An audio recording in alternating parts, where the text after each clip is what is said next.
Chapter 71. In the vast underground world, due to the existence of dangerous magical beasts and bandits, it isn't convenient to travel between the various underground cities. It is different from the relatively peaceful underground world where a mid-tier merchant can casually hire a few mercenaries to form a merchant group. But in the underground world, legend rank warriors are as common as dogs, liches are everywhere, red dragons, legend rank experts and powerful magical beasts hunt for food. There are many of them. Smaller merchant groups don't dare to venture out, and because of that, following the basic principle of high risk and high return, as long as the merchant group reaches the destination safely, the profits from transporting the specialties and goods back and forth will be ridiculously high. For example, Sulphur Mountain City's specialties, sulfur adamantine ingot, the factory price of a standard container is 2,000 gold coins. If it is transported to Chrome City, it will be twice the price of the original container, 4,000 gold coins. If it is transported to Vance City, which requires more than 2 months of journey, it would be at least 15 times the price. If it is transported to the surface, due to the limited production every year, there isn't a market for it. You would be lucky to be able to buy it with 100,000 gold coins. Of course, specialties are usually limited in production, and the rarer they are, the higher the price, However, other daily necessities are always in short supply due to their high consumption, so the profits can't be underestimated. Because of that, under Show and Cockagill's selfless contribution, the permanent space distortion directly connected to Vance City is destined to bring glory to Sulphur Mountain City. The journey that should have taken more than 2 months was shortened to less than a week. Not only did the two cities benefit from it, the merchants coming and going became more frequent and the surrounding underground cities became more prosperous. Furthermore, the deepening of economic relations would definitely bring about the strengthening of political relations. The sensitive merchants have already viewed it as a new golden trade route, while the politically sensitive underground city lords have sent their children to both places to study and build up their relations. A close neighbor is better than a distant relative. Under the mutual benefits of both sides and the unbelievable trust between the leaders of both sides, the good relationship between Sulphur Mountain City and the new owner of Vance City, the Centaur tribe, will definitely deepen. Adding on the Dragon Empress who built her nest in Sulphur Mountain City, 3 of the 5 autarchs came together. Thus, in the eyes of those who are observant, a gigantic beast is slowly emerging from the water. Economic union, political union, personal friendship union, union of powerful individuals, but the most important thing was that under the new laws and order, each species understood each other and tried to understand each other's ordinary species. This represented true union, not an alliance where everyone harbored ulterior motives. There was no place better than the cruel underground world where people understood that unity was strength. There was also no place where the scarcity of resources and bloody competition made peaceful coexistence so difficult.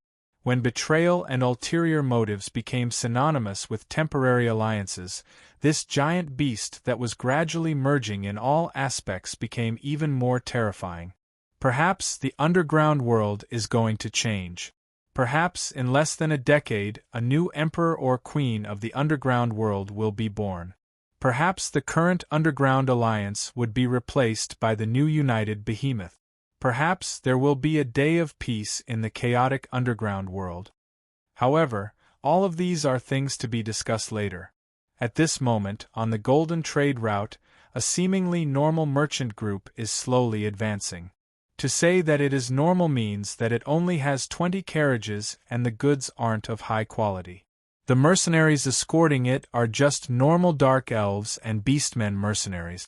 But to say that it isn't normal means that even though the journey isn't long, strangely enough, it didn't meet with any trouble. The bandits and magic beasts that appeared endlessly in the past seem to have disappeared without a trace, surprising the mercenaries. And I am also in the merchant group. The 3 months of tutoring has successfully ended and the chaotic knowledge system and memories have been cleared up. Then, it is time for me to leave the underground world. At this moment, with the help of magic equipment, I am no longer that young and short stature. Time distortion ring, epic tier mystical item. The wearer's physical body will be permanently at the state of 20 years old, obtaining the optimal state for battle. However, the wearer is unable to change the physical attributes of the wearer's physical body. Creator, Marguerite. Materials: fragment of the Philosopher's Stone and mithril. System notice. In other words, your little companion can only look at it but not use it. This time, it isn't me trying to trick you. Marguerite is definitely trying to trick you on purpose. Are you sure that she isn't able to create a ring that can perfectly change the state of your physical body? Ignoring the system notice that is trying to fan the flames, looking at my physical body that is no different from before, I am still rather satisfied with this ring. Even though I have to take it off for a few hours every day to avoid putting a burden on my body, I just happen to take it off right before I sleep. The current me is already very different. The dark gold adamantine armor that I am wearing is a little old. Without high-tier magic enchantments, it isn't considered high-tier. However, the Roland sacred sword on my waist is glowing with a silver light. The unadorned body of the sword is the embodiment of history, and it is obvious that it isn't an ordinary weapon. However, from the looks of others who are looking at the other iron sword on my back, there is a hint of playfulness in their eyes. I am not a sword saint or a ranger, nor do I know how to wield two swords with both hands. There is no meaning in carrying two swords. This sword on my waist and the other sword on my back is the irrefutable evidence that I have been scammed by the system. Roland's Sacred Sword, Semi-God Equipment, upgrading from Orange Legendary Equipment to Silver Semi-God Equipment, Attack Power, 22 to 44 plus 11 or plus 11 is due to the fact that it is considered a plus 11 Semi-God Equipment. Even if I were to utilize the lower limit of the weapon's damage, there would still be an additional 11 points of damage from the Silver Flame enchantment, Indestructible. Even against a god equipment, this sacred sword will not break. The previous 2 times it broke. The first time was because of ale, and the second time was due to the special effect of the Dragonslayer blade when it was in a weakened state. Mist Royalty. The Roland Sacred Sword is the symbol of the royalty of the Mist Royalty. Only those who have inherited the recognition of the king can wield this sacred sword. Following the rise of the Mist Kingdom, it is working hard to evolve and become stronger. But at the same time, this proud sacred sword can only be wielded by the Mist Royalty's most trusted knight. Wind of the King. The wielder's strength +2, agility +2, stamina +2, charm +6. In a country established by the Mist bloodline, the wielder's reputation starts from respect. There is a string of yellow words on the body of the sword. The Roland Sacred Sword is the sword of the legendary Saint Knight Prince Roland. Only his descendants and inheritors of his will can obtain the recognition of this sacred sword. Usage requirement. Mist Bloodline. In order to repair this sword, I saved the remaining 20,000 fate points from my resurrection. I didn't use it to upgrade my own abilities and walked to Sulphur Mountain City with my heart on tenterhooks. In the end, hey system, can it really be repaired? Will it say that I don't have enough fate points to repair it halfway? It won't. Through my calculations, I have sufficient fate points. I can still leave a few thousand points for you to upgrade. The repaired sacred sword won't turn into trash, right? It is guaranteed to be strong. From Orange Legend, in order to prevent it from mixing with the individual's legend rank, the rank above Purple Epic Weapons is changed to Orange Legend. To Semi-God Equipment, it is definitely a qualitative leap. Are you that good? Will there be a level restriction? For example, I can only use it at level 120? Then forget it. The only restriction is the bloodline. Since you don't trust the omnipotent system so much, take a look at it yourself. Alright, it tosses a screenshot of the stats to me. I look at it twice and then look at the silver-white words that represent Semi-God Equipment. Powerful attack and special effects. I laugh foolishly. To prevent myself from failing miserably again, I look at the usage requirements multiple times. After confirming that the Mist King was the only usage requirement, I finally decided to repair it. But right after that, I was scammed. The only restriction is indeed the bloodline. Only the descendants of Roland can use it? Roland himself can't use it. Of course not. Even though you won't admit it, the Mist Country has indeed been destroyed. The first time you died, there was a shift in the royal authority. Now, it is the Donlon Principality, a new country built by the descendants of the legendary Roland. Even though the population is less than a quarter of the original, it is indeed the successor of the Mist Country. Be it in terms of identity or bloodline, they are the true royalty of the Mist Country. Alright, even though the system scammed me once again, it revealed a very important piece of information.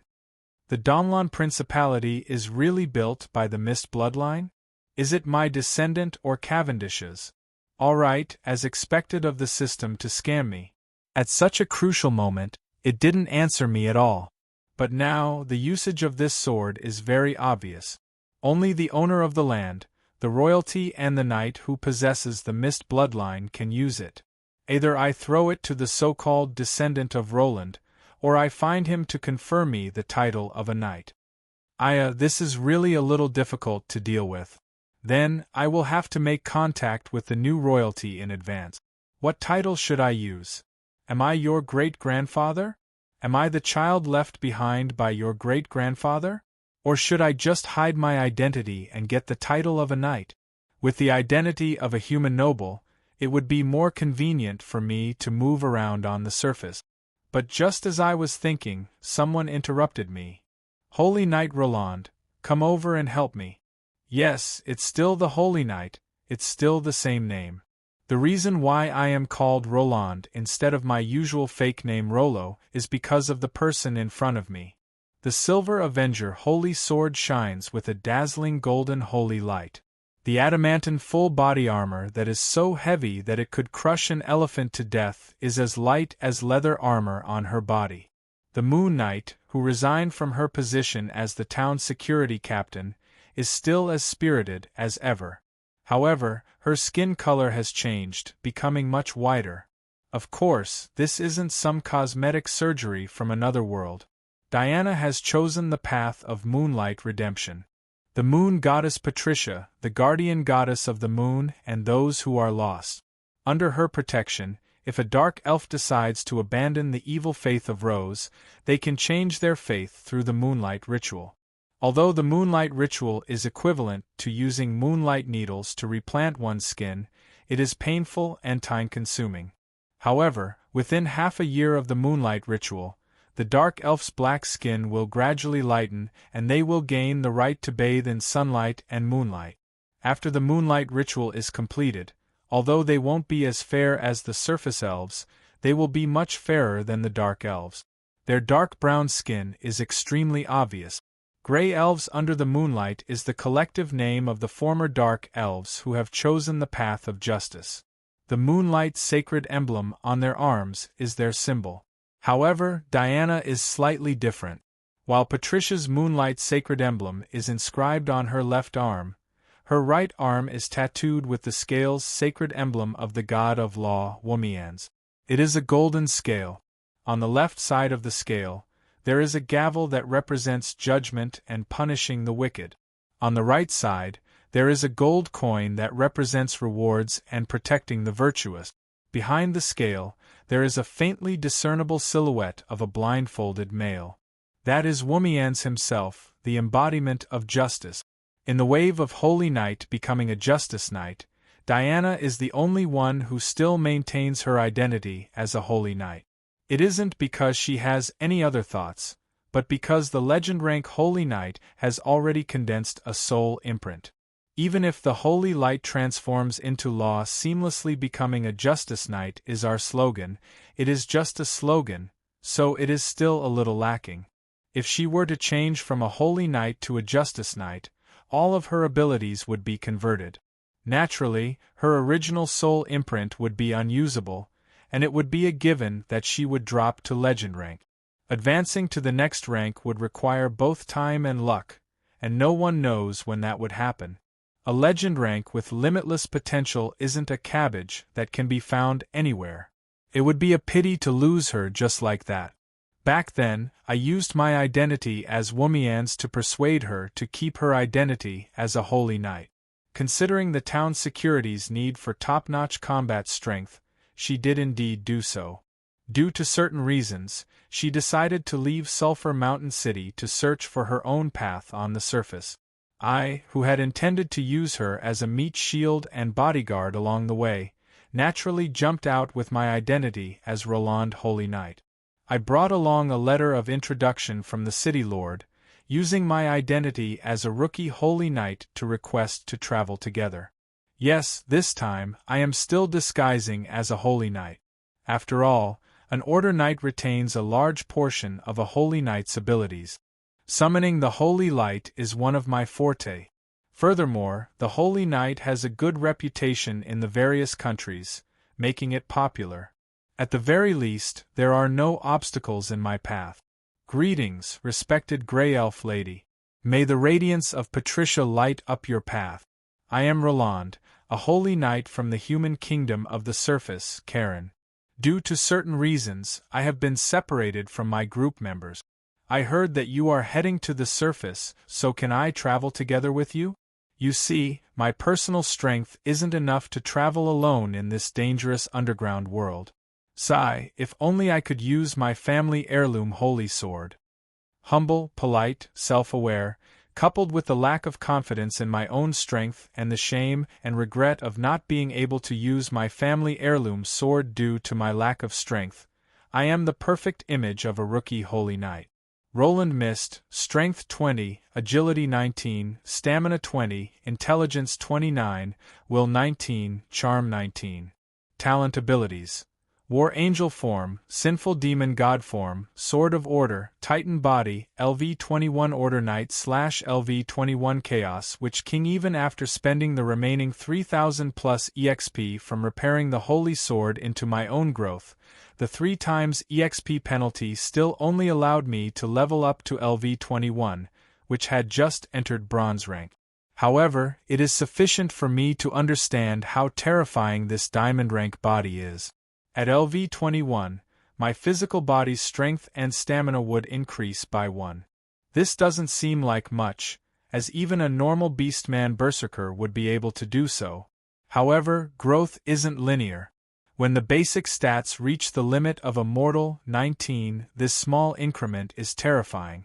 I thought that with my basic stats being so high, it would be impossible for it to increase any further without reaching gold rank. A mortal's main stats are usually stuck at 19. This is the threshold of life and death for them to advance into legend rank. They need to temper themselves between life and death to break through. However, my physical body easily broke through this limit. This can only mean that I don't take legend rank seriously. Just like powerful races like archangels and ancient dragons, it is only natural for them to advance into legend rank as long as they are of age. When my strength breaks through 20, I awaken the race talent, Sword of Order. When my stamina breaks through 20, I awaken another race talent, Titan Body. With 4 powerful race talents in addition to my powerful basic stats, even though I am only bronze rank, I am confident that I can take on any silver rank existence alone. However, the awakening of a race talent is completely dependent on luck. It is incomprehensible for it to be awakened so easily. But very quickly, looking at my stats which are all stuck at X9, I come to a realization. After all, 20 is the peak of a mortal's physical body. To suddenly break through a bottleneck, one's physical body would naturally improve greatly. It is only natural for a potential race talent to awaken. However, for my stats to be stuck at X9, could it be that the system is helping me? Yes, you fool. Even that red dragon is smarter than you. You should do things according to your age. Only youths have the potential to grow. If I give you an adult body that is above 20, how can you possibly awaken a race talent? I couldn't understand it no matter how hard I thought about it. The system that has been lying to me for a long time has changed? It is actually helping me? This is my last chance. If I fail again, there won't be a next time. Besides, you are so pitiful that I can't bear to watch anymore, so I shall help you this time. Work hard, the opponent this time is really difficult to deal with. Then what about the Roland's sacred sword? If I don't directly link it to the fate of the country, as the Sword of Kings, how can it evolve into a semi-god equipment or even a god equipment? You won't be able to escape even if the entire world is destroyed. You have lived long enough, don't drag me down with you. Alright, this time, even the darn system is helping me. If I don't succeed, I can only die for a righteous cause. However, even though I am strong enough to challenge a silver rank, it is still dangerous in the underground world where legends are everywhere. Thus, I still need to find a bodyguard to escort me to the surface. However, when I followed the system's suggestion and chose Diana to travel together with me, I deeply understand that the system is still the same system. Perhaps it might become trustworthy during crucial moments, but it would be a waste if it doesn't make a fuss during normal times. After I suggested traveling together with me, Diana, who is also a holy knight and is curious about traveling together with me on the surface, immediately agreed to my suggestion. However, when I saw the traveling companions who are traveling together with me, I instantly regretted it. Fierce Dog Momo, this is the nickname that I came up with for her. She, who had also completed the moonlight ritual, has been looking at me with a doubtful gaze. She even tried to indirectly ask me if I have a younger brother named Rollo. Judging from the mysterious liquid that kept dripping from Rollo's mouth, even if I had a younger brother, I would never tell her about it. Furthermore, I have made up my mind to never take off my ring in front of her. Alright, this is still the easiest to deal with. Gold rank Judge Crows, or Kolos, after turning into a female, she successfully evolved from the number 1 beauty in the legal system to the number 1 beauty in Sulphur Mountain City. Her goal is the elf's sacred spring in the surface world. It is said that it can dispel any curse. After realizing that the God of Plague Halo is still in effect, I personally welcomed this unlucky lightning rod. At the very least, I can watch a joke along the way to relieve my boredom. However, looking at the murderous gazes that the other 2 flower protectors are shooting at me from time to time, it seems that I am not welcomed at all. Now that I am lacking in strength, if I were to approach her rashly, I might end up becoming the main character of a joke. That wouldn't be good. Thus, I instinctively smile and shake my head, expressing that I have no feelings towards beauties. However, strangely, as though I am not as annoying as the other flies, Kolos took the initiative to chat with me, causing the other 2 flower protectors to be filled with resentment. Alright, these are actually the easiest to deal with. The hard ones to deal with are the remaining few. Armor Specialist Blacksmith Grandmaster Hoyle, a grey dwarf, nicknamed Big Orange Head Shorty. He has quite a personality. If I were to use the shortest sentence to describe his uniqueness, it would be, he is a core member of the Gentleman Alliance and is at the top of the town's securities blacklist. Alright, there is no need to explain the rest, everyone should understand. BR, also a core member of the Gentleman Alliance, the organizer of this merchant group. If I knew from the start that this merchant group is a safety brand, I wouldn't have participated even if I was beaten to death. Sitting on the carriage provided by the gnomes, I am trembling. The 2 of them are the organizers of this merchant group. The goods and carriages of the merchant group are provided by them. It seems that they are going to the surface world to participate in some Grandmaster Council. However, looking at the heavy goods being dragged by the carriages, there is an 80% chance that it is a Roland. This name is really awkward, they have actually taken it as an official name. Bayphone. Herald, this is. Alright, there is no need to introduce him. Thinking about that inconceivable 10,000 points, thinking about this fellow's glorious title of the man who single-handedly created several races, I can't help but feel the urge to draw my sword. That day, a true god gave me a revelation. I, Beifong, a lost draken, decided to embark on a journey to find my true self. Who at #at gave you a revelation? Don't spout nonsense. You %yen% are a pervert, don't drag this on to Womians. Hearing him say that, even I can't help but feel the urge to curse. Alright, as a judge, Kolos is still very competent. At the very least, she knows how to protect the honor of her true god. After her colleague holds Beifong down, her small fists are really vicious, hitting his flesh with every punch. Even so, it doesn't stop Beifong from confessing to the passing giant Kodo lizard. Greetings, my kind. It is because of this romantic journey that the gods gave us a chance to get to know each other. I am Beifong, a male you? Oh, you are also a male? That's great. Alright, when he brought the giant lizard to the back of the carriage, everyone finally couldn't hold it in anymore and pounced on him at the same time. That beating really makes one feel refreshed. This kind of incident has already happened 3 times along the way, but that Beifong doesn't show any signs of repentance. I even suspected that he might have awakened a new interest. Alright, back to normal. After dealing with Beifong as if it was a daily mission, Diana actually took the initiative to ask me for help. Knight Roland, we didn't meet any bandits or magic beasts along the way. There is obviously a problem. It is highly possible that the bandits have banded together to ambush us.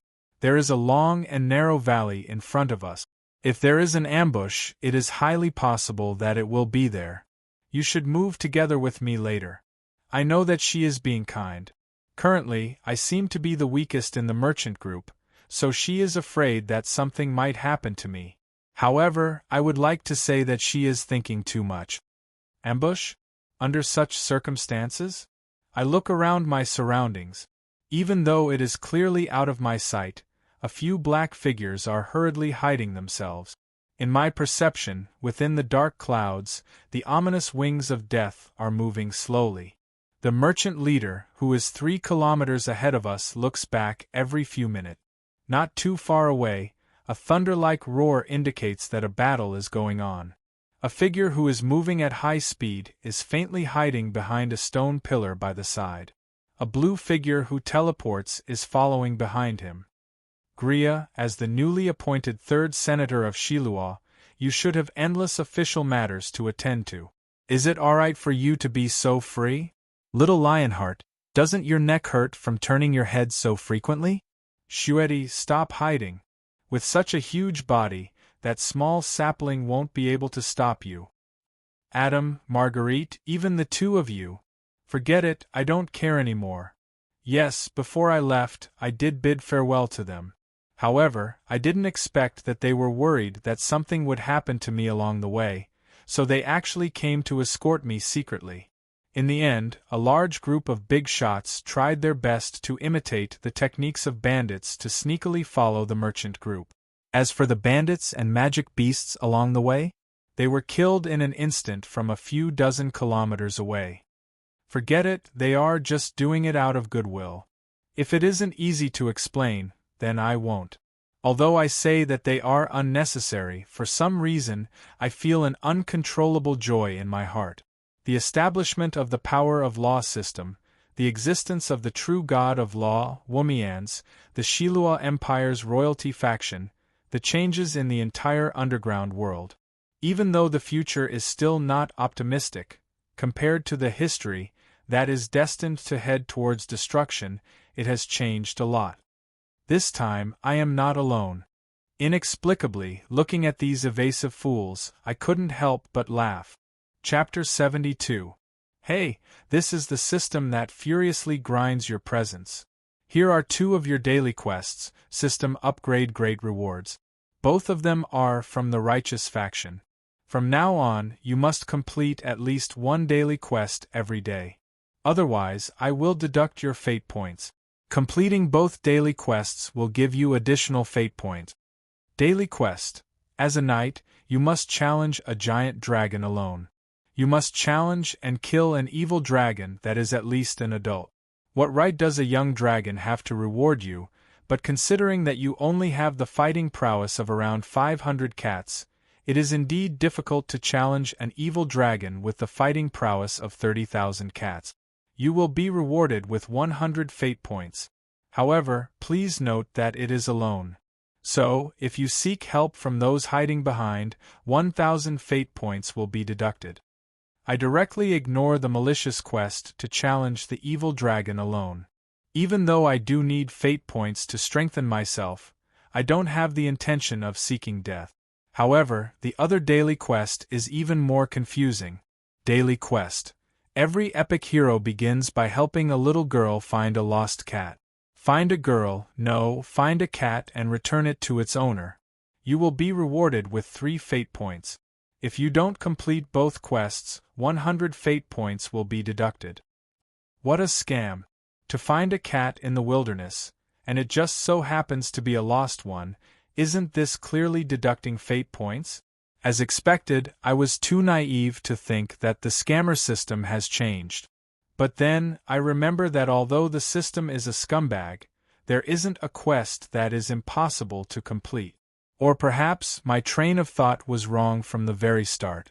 This isn't a quest that you should use the normal way to complete. Perhaps I can do it this way. Next, Kolos picks up a suspicious kitten that suddenly appeared. It is indeed suspicious. Not mentioning how a kitten lives in the cruel wilderness of the underground world, its attitude of ignoring the beast tamer's beast summoning ability and heading straight for the young lady is suspicious no matter how I look at it.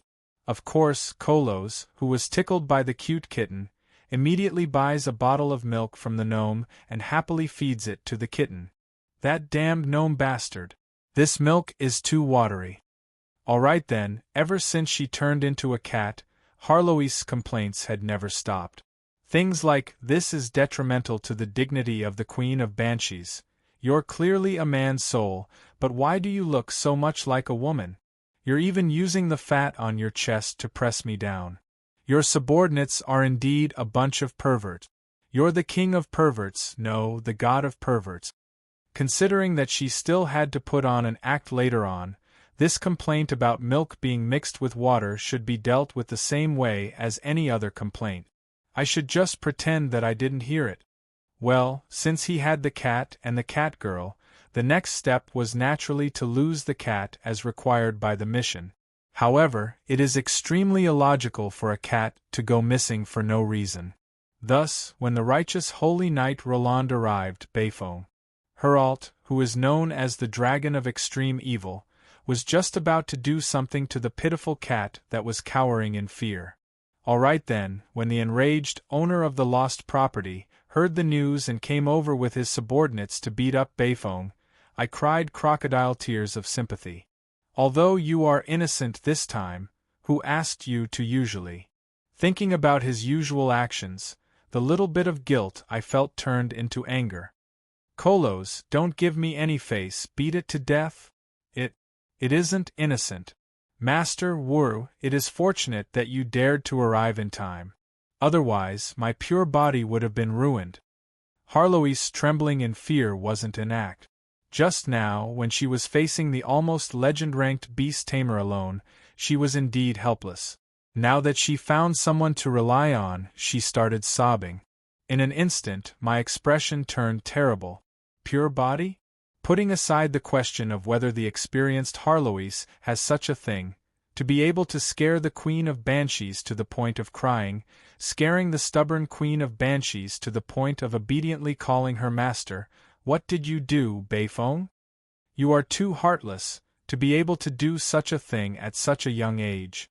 Considering the huge difference in their physiques, I was suddenly curious as to how he did it. However, after thinking about it a little, due to the disgust I felt, I couldn't connect the dots any further. Daily quest. Every epic-ranked hero begins by helping a little girl find her lost cat. Reward, 3 fate points. I hope that you will continue to work hard. Alright, ignoring this daily beating of Bayfong, I brought Harlois along and silently left his tent filled with weird creatures. At least I don't have to be deducted anymore. Continue to work hard? Go to Dragon's Lair? Isn't that courting death? But suddenly, thinking about the system's weird change in direction and its usual temperament, considering the weird way of completing this mission to find the cat, I had a new idea. Based on the system's personality, if I am unable to complete it, it would immediately give me a sky-high reward to disgust me. Is there really a way to complete it with these 100 fate points? After hesitating for a moment, I nodded my head. Since there is no loss even if I fail, then it is worth a try. Thus, in the largest tent of the temporary camp, I found the old merchant, Carter, who was very familiar with this route. What? There is really an evil dragon's lair nearby? Even though it is just a young black dragon, it is really a headache for it to ambush merchant convoys and steal their goods. However, we have a legend-ranked holy knight in our group, so we don't have to worry about the crafty black dragon ambushing us. But last week, 2 merchant convoys were killed by it. Right, I heard that due to it affecting the movement of the merchant convoys, Sulphur Mountain City has organized a few attempts to exterminate it, but it managed to escape in advance. Alright, I roughly understood it. Thus, I raised my sword high up and raised my voice to make a vow. Those who do evil deserve to die. Alright, since there is an evil dragon, let me represent the holy light and justice to get rid of that evil black dragon. I will behead the evil dragon by myself. Alright, not only Carter in front of me, everyone in the surroundings looked at me in shock. Not only did they think that this was a death-seeking vow that was in line with the Holy Knight's style, it was also because I said it so loudly that half of the camp probably heard it. Then, as expected, I felt the slowly revolving power of death in the clouds start to move again. Thus, I nodded my head in satisfaction.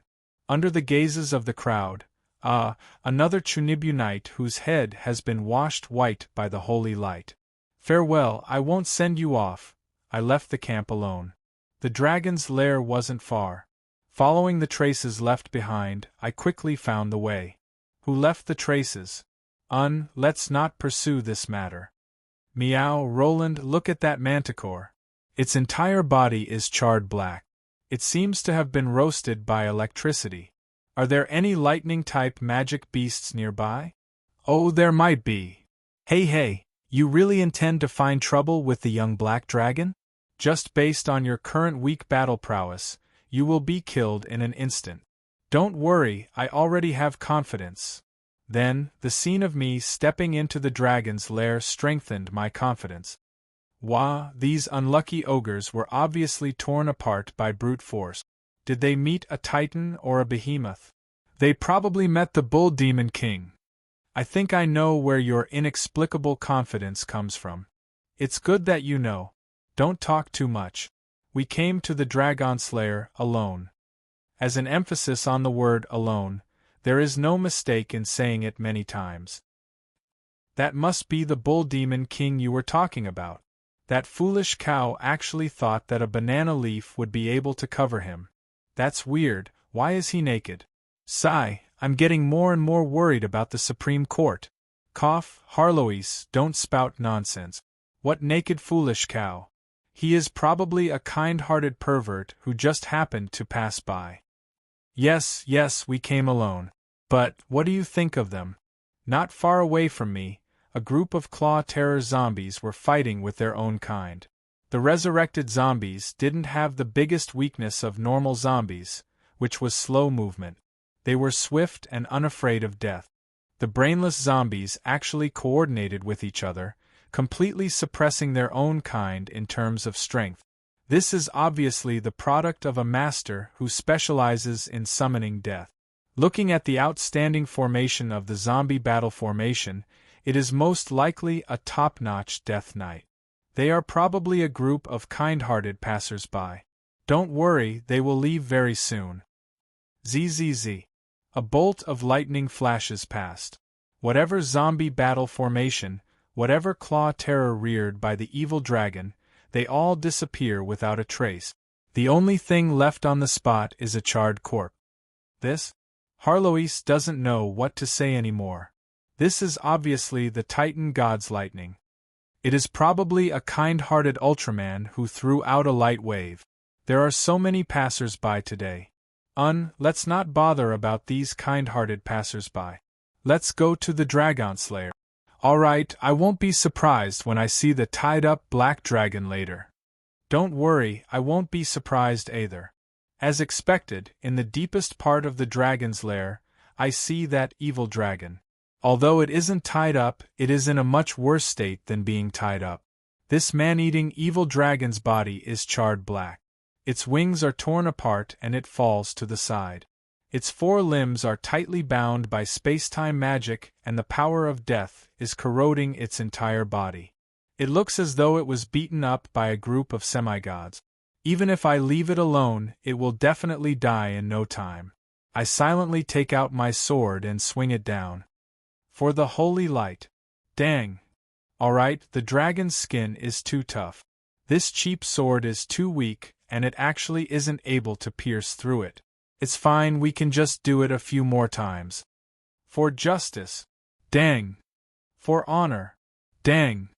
For the scene in front of me is destined to be a protracted battle. Harloise is already starting to chase after her own tail out of boredom.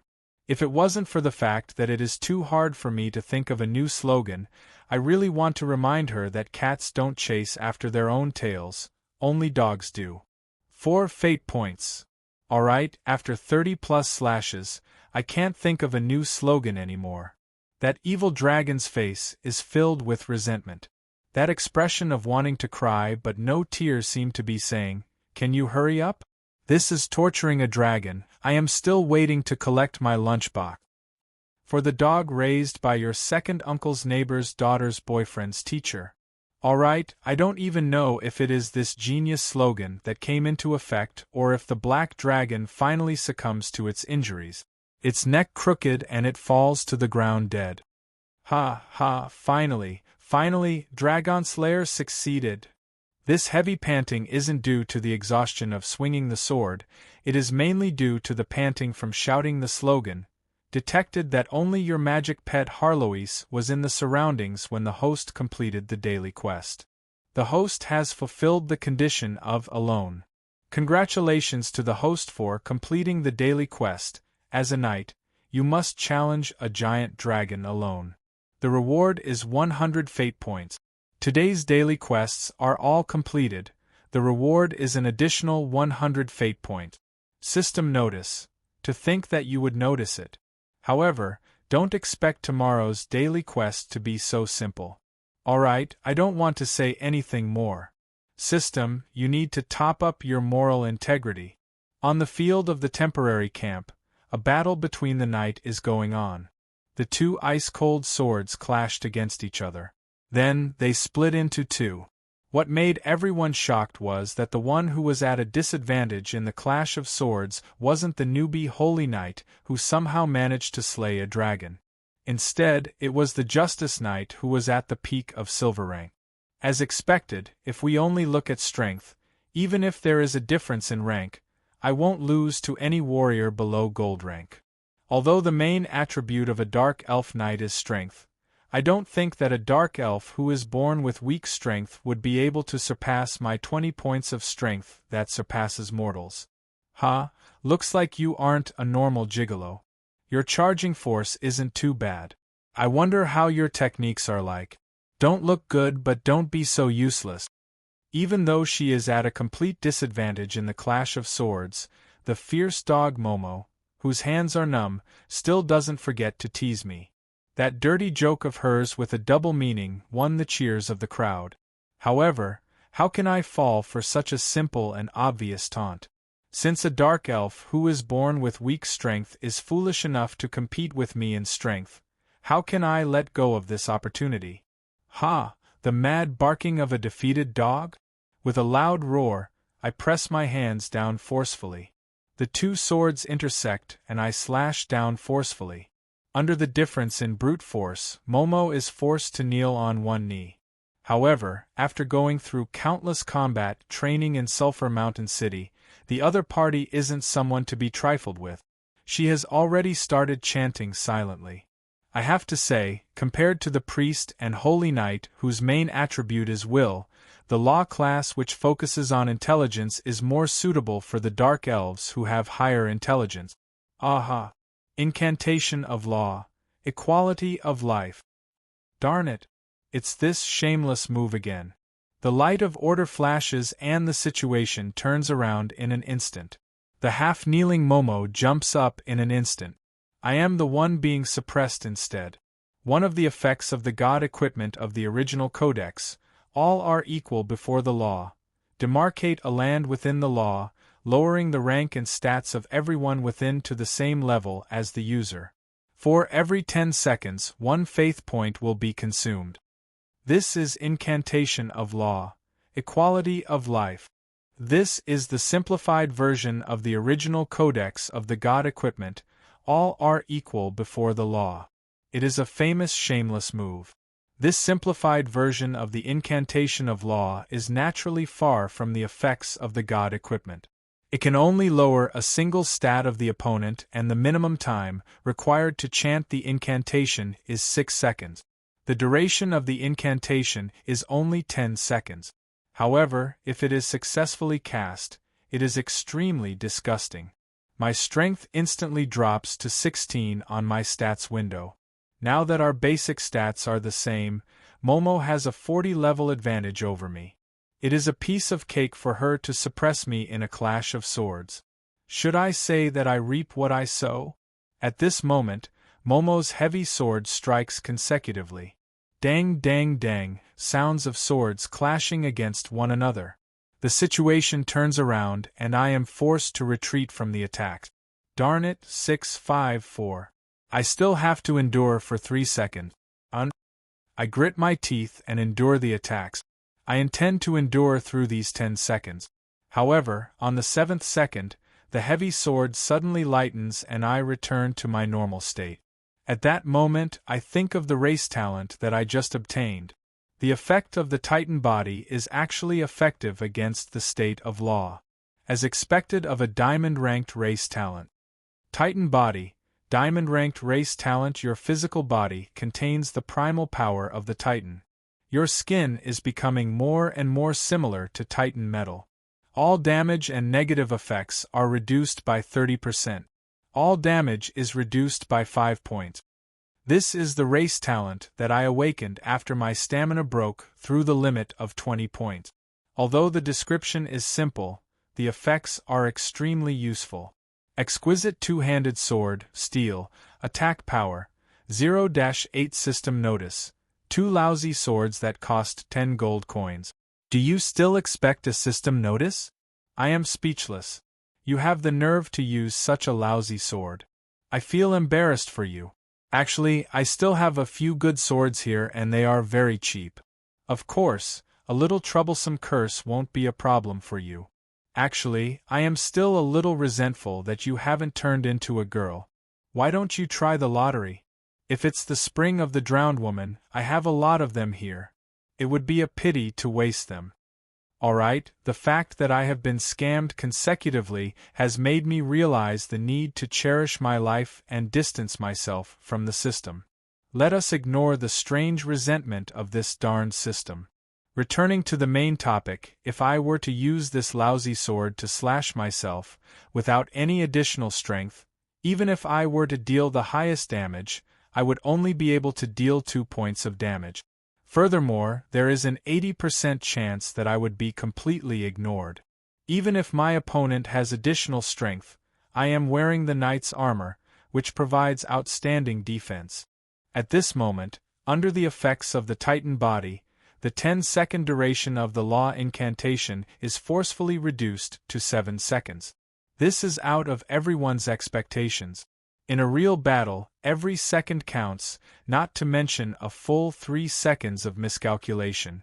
Thus, taking advantage of the other party's opening, I forcefully knock and twist my sword, sending Momo's mithril two-handed sword flying into the sky.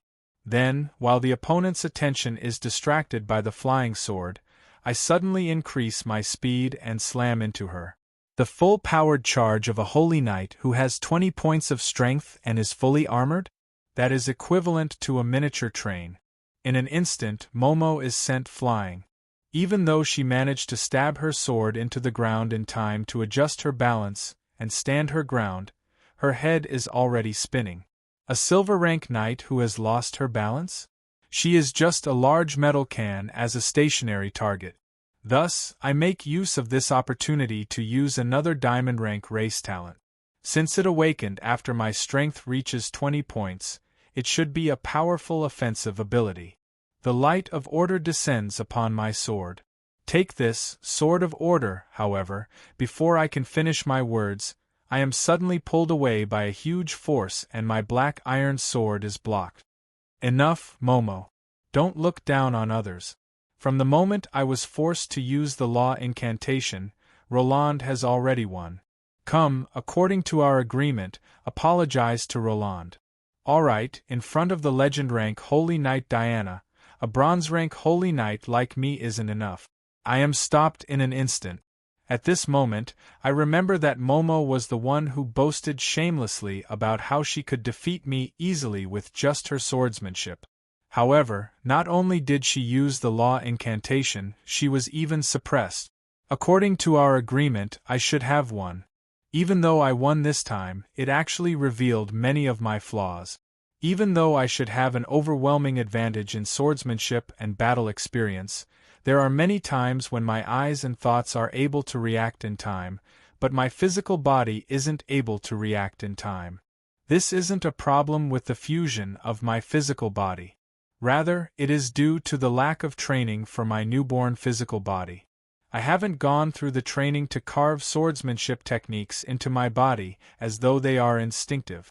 This is the reason why I act so arrogantly.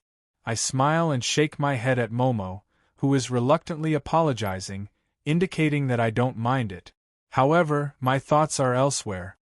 Looks like I have been slacking recently. I have forgotten what my foundation is. Let's start from swinging my sword 10,000 times a day and slowly recover. However, what is surprising is that when I am swinging my sword alone in my tent in the middle of the night, an unfamiliar visitor suddenly interrupts my training plan. Moon Knight Diana sneaks into my tent with an embarrassed blush on her face. Is this the legendary Night Raid? Father of the Kingdom of Heaven, the resurrection is too amazing. To think that I, Roland, would also have such a day. Ah, as expected of the legendary Dark Elves, to be so proactive. I am so lucky. But then, thinking about my little friend who is still in puberty, I almost cry tears of blood on the spot. How unfortunate! Is there anything more unfortunate than this? However, the moment Diana opens her mouth, I know that I have jinxed it once again. The god of misfortune is still on my side. Roland, no, Lich Roland, Lord Womians, long time no see. Chapter 73.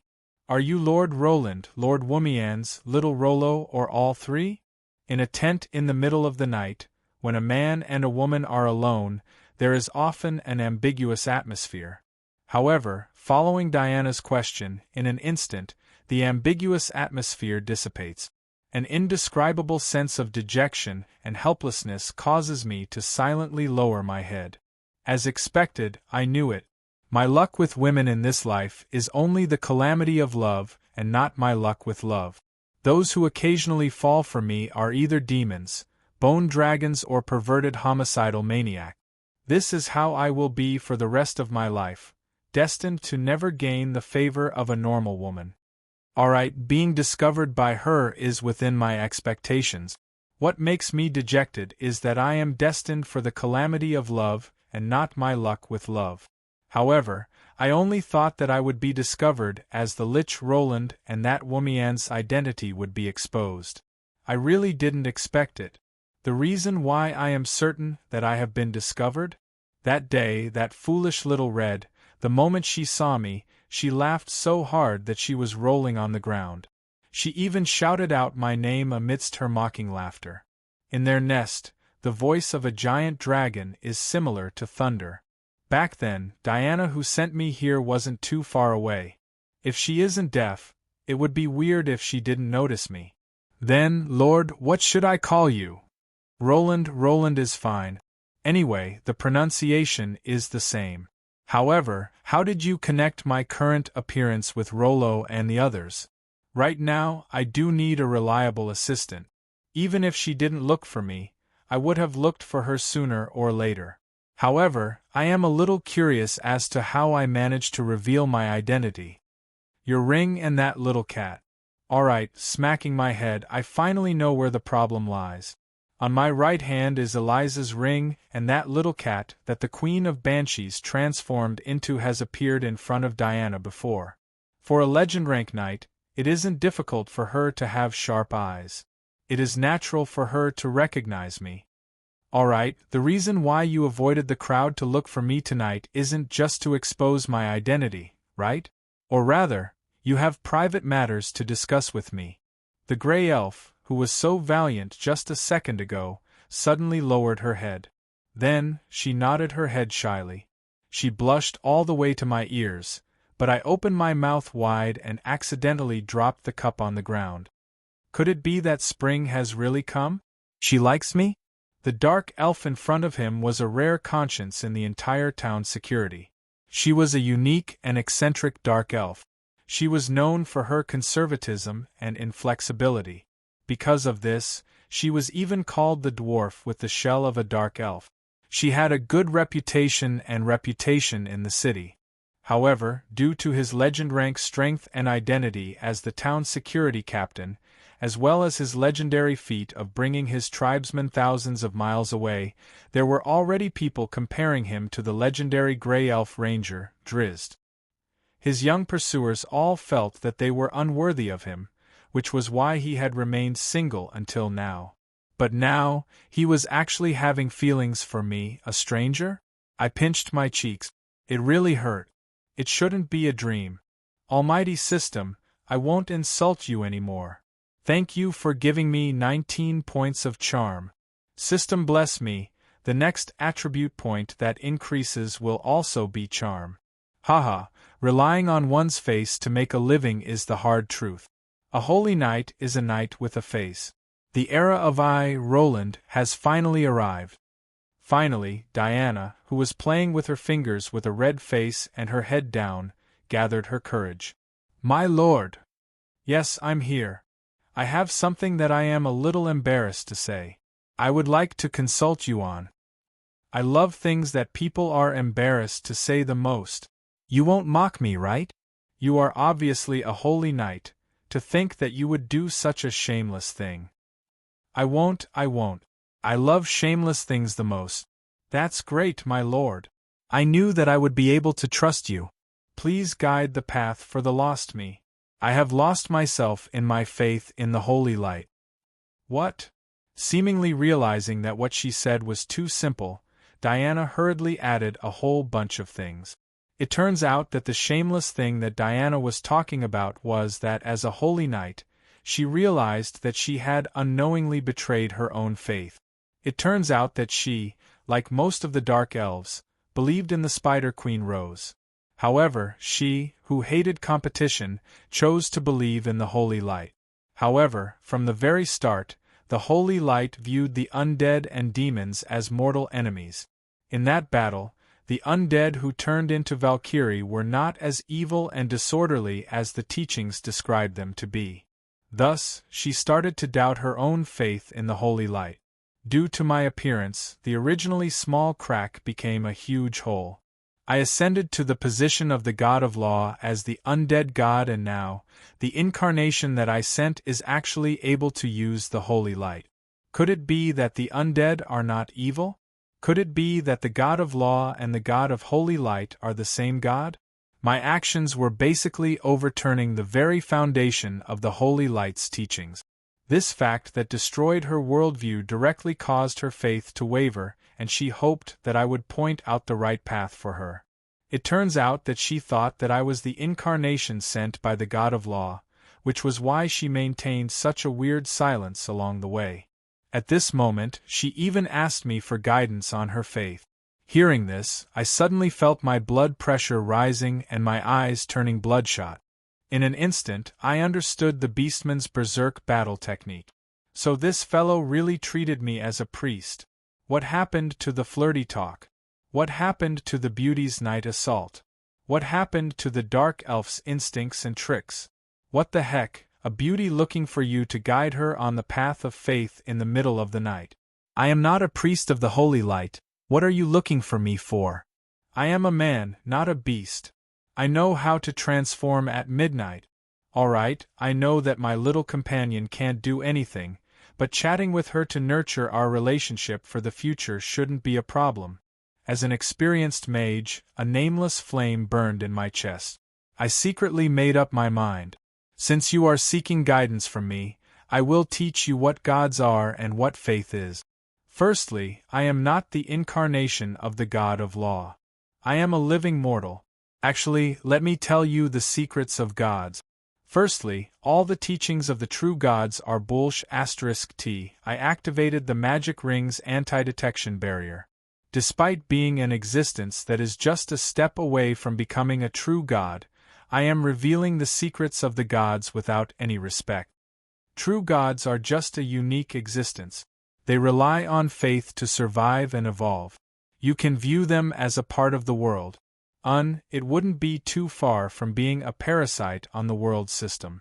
Thus, under the urge of the nameless flame, I tried my best to say the worst and worst things to the other party.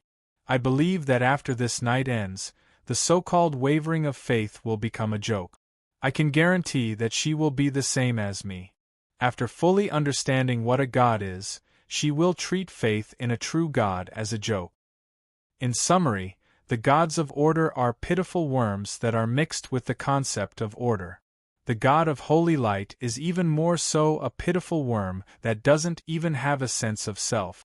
Regardless of whether it is my clone, the god of law, Womians, or that nameless god of holy light, they are just god power servers that follow a certain set of rules.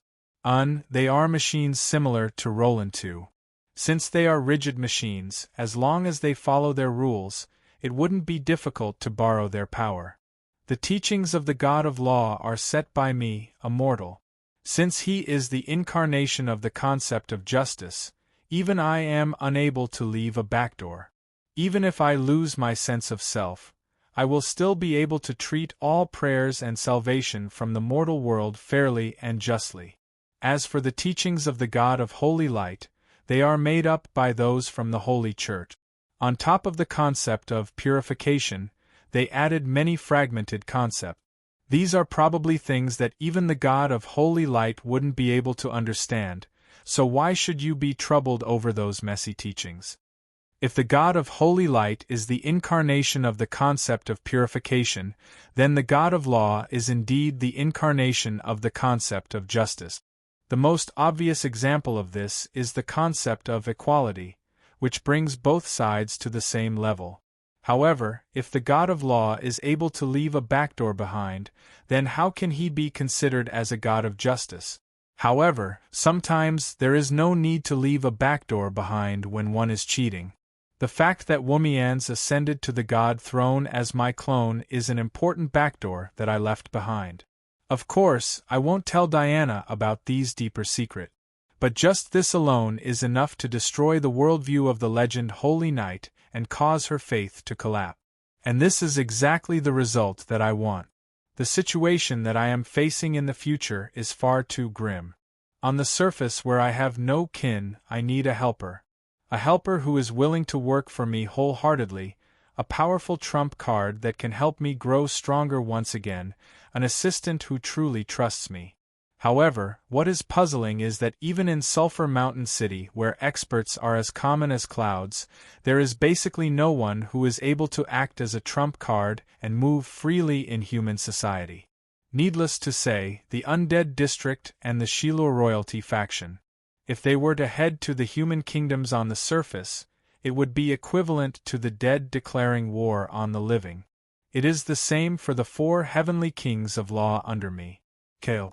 Dia lacks mobility and stamina. High elves are too conspicuous in human society. Previously, he was still a senator of the country of law.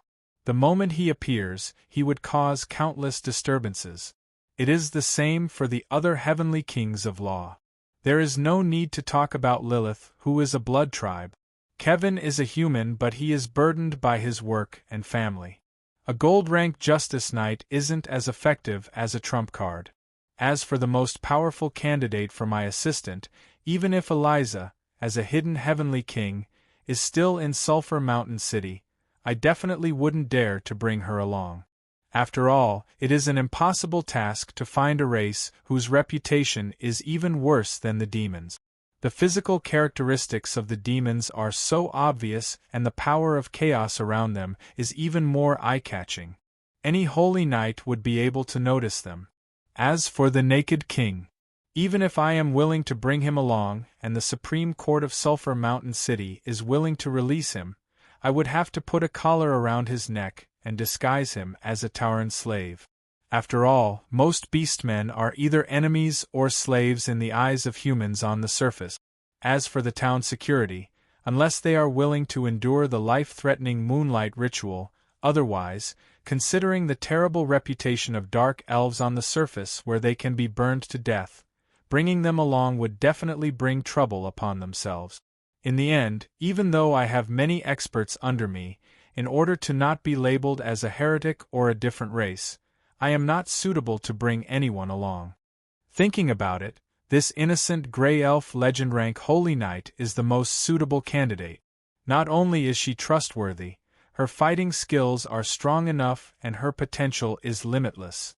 Of course, most importantly, her personality is innocent and easy to fool. History has proven that her potential is limitless. This is also why I said that even if she doesn't come looking for me, I will go looking for her. She is foolish, strong and pleasing to the eyes. What a good bodyguard. All right, after confirming the target, a certain unscrupulous person stepped up his efforts to bluff her.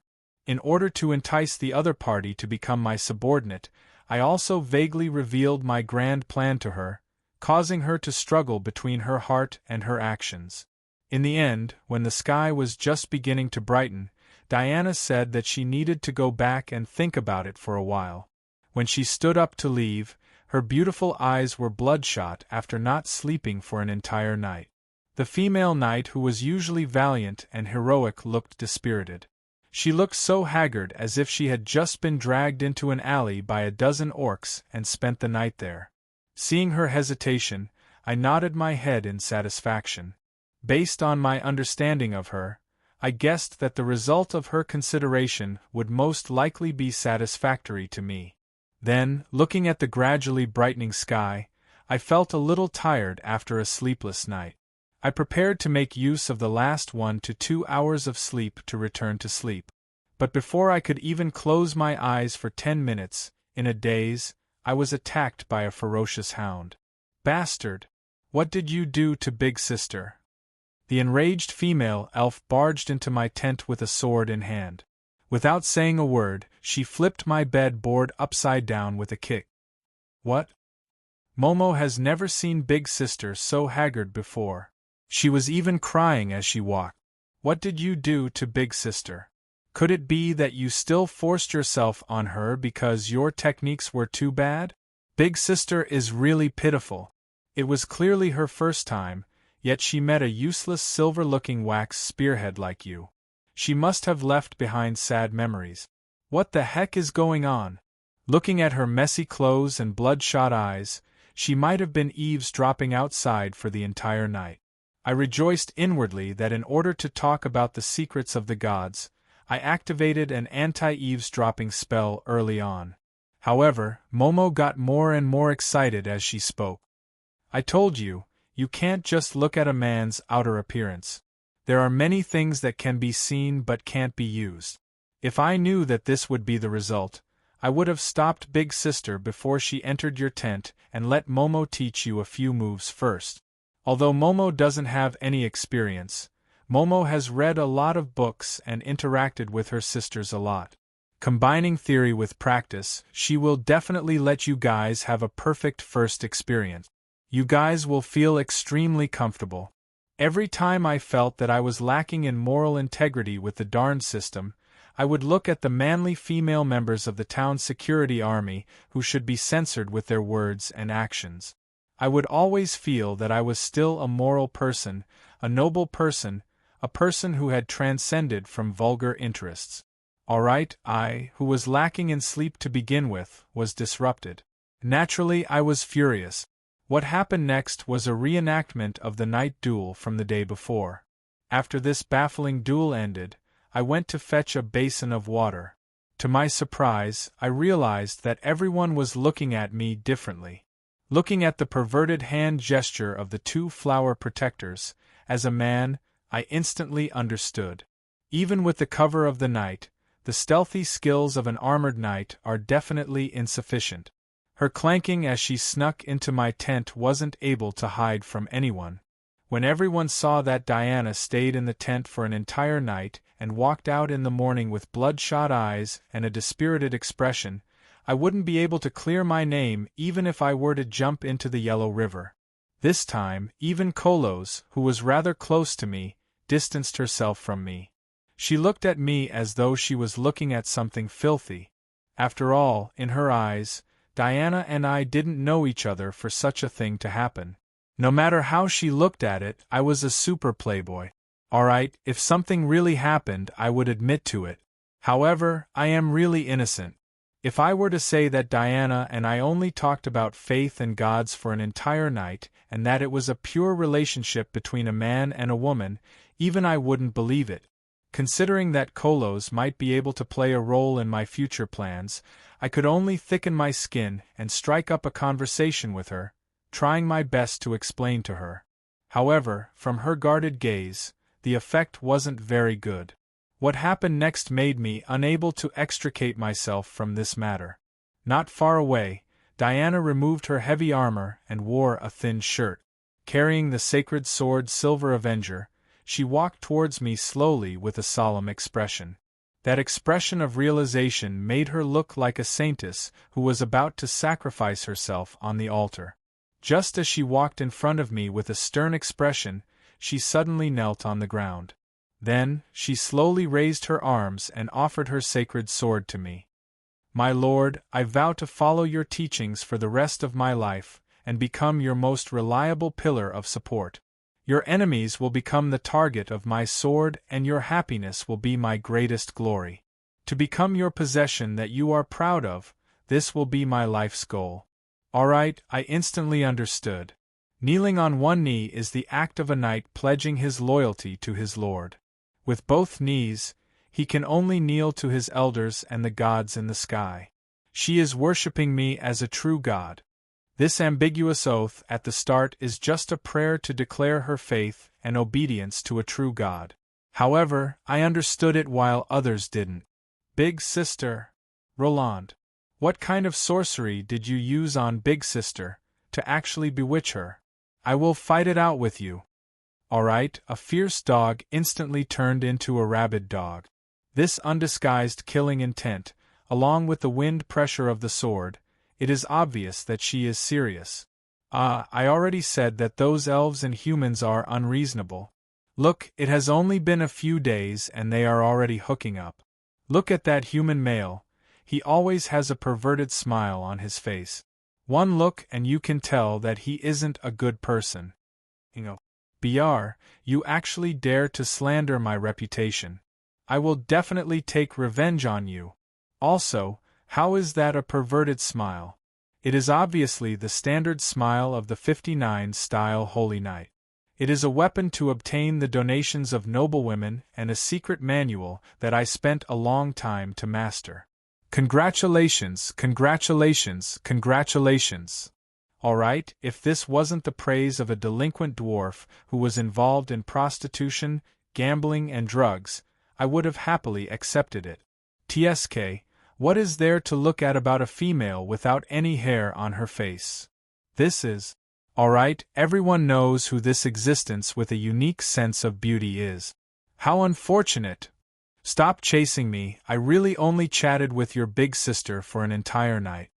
The one who screams in agony is me, who threw my sword in the tent and tried my best to avoid the rabid dog's pursuit.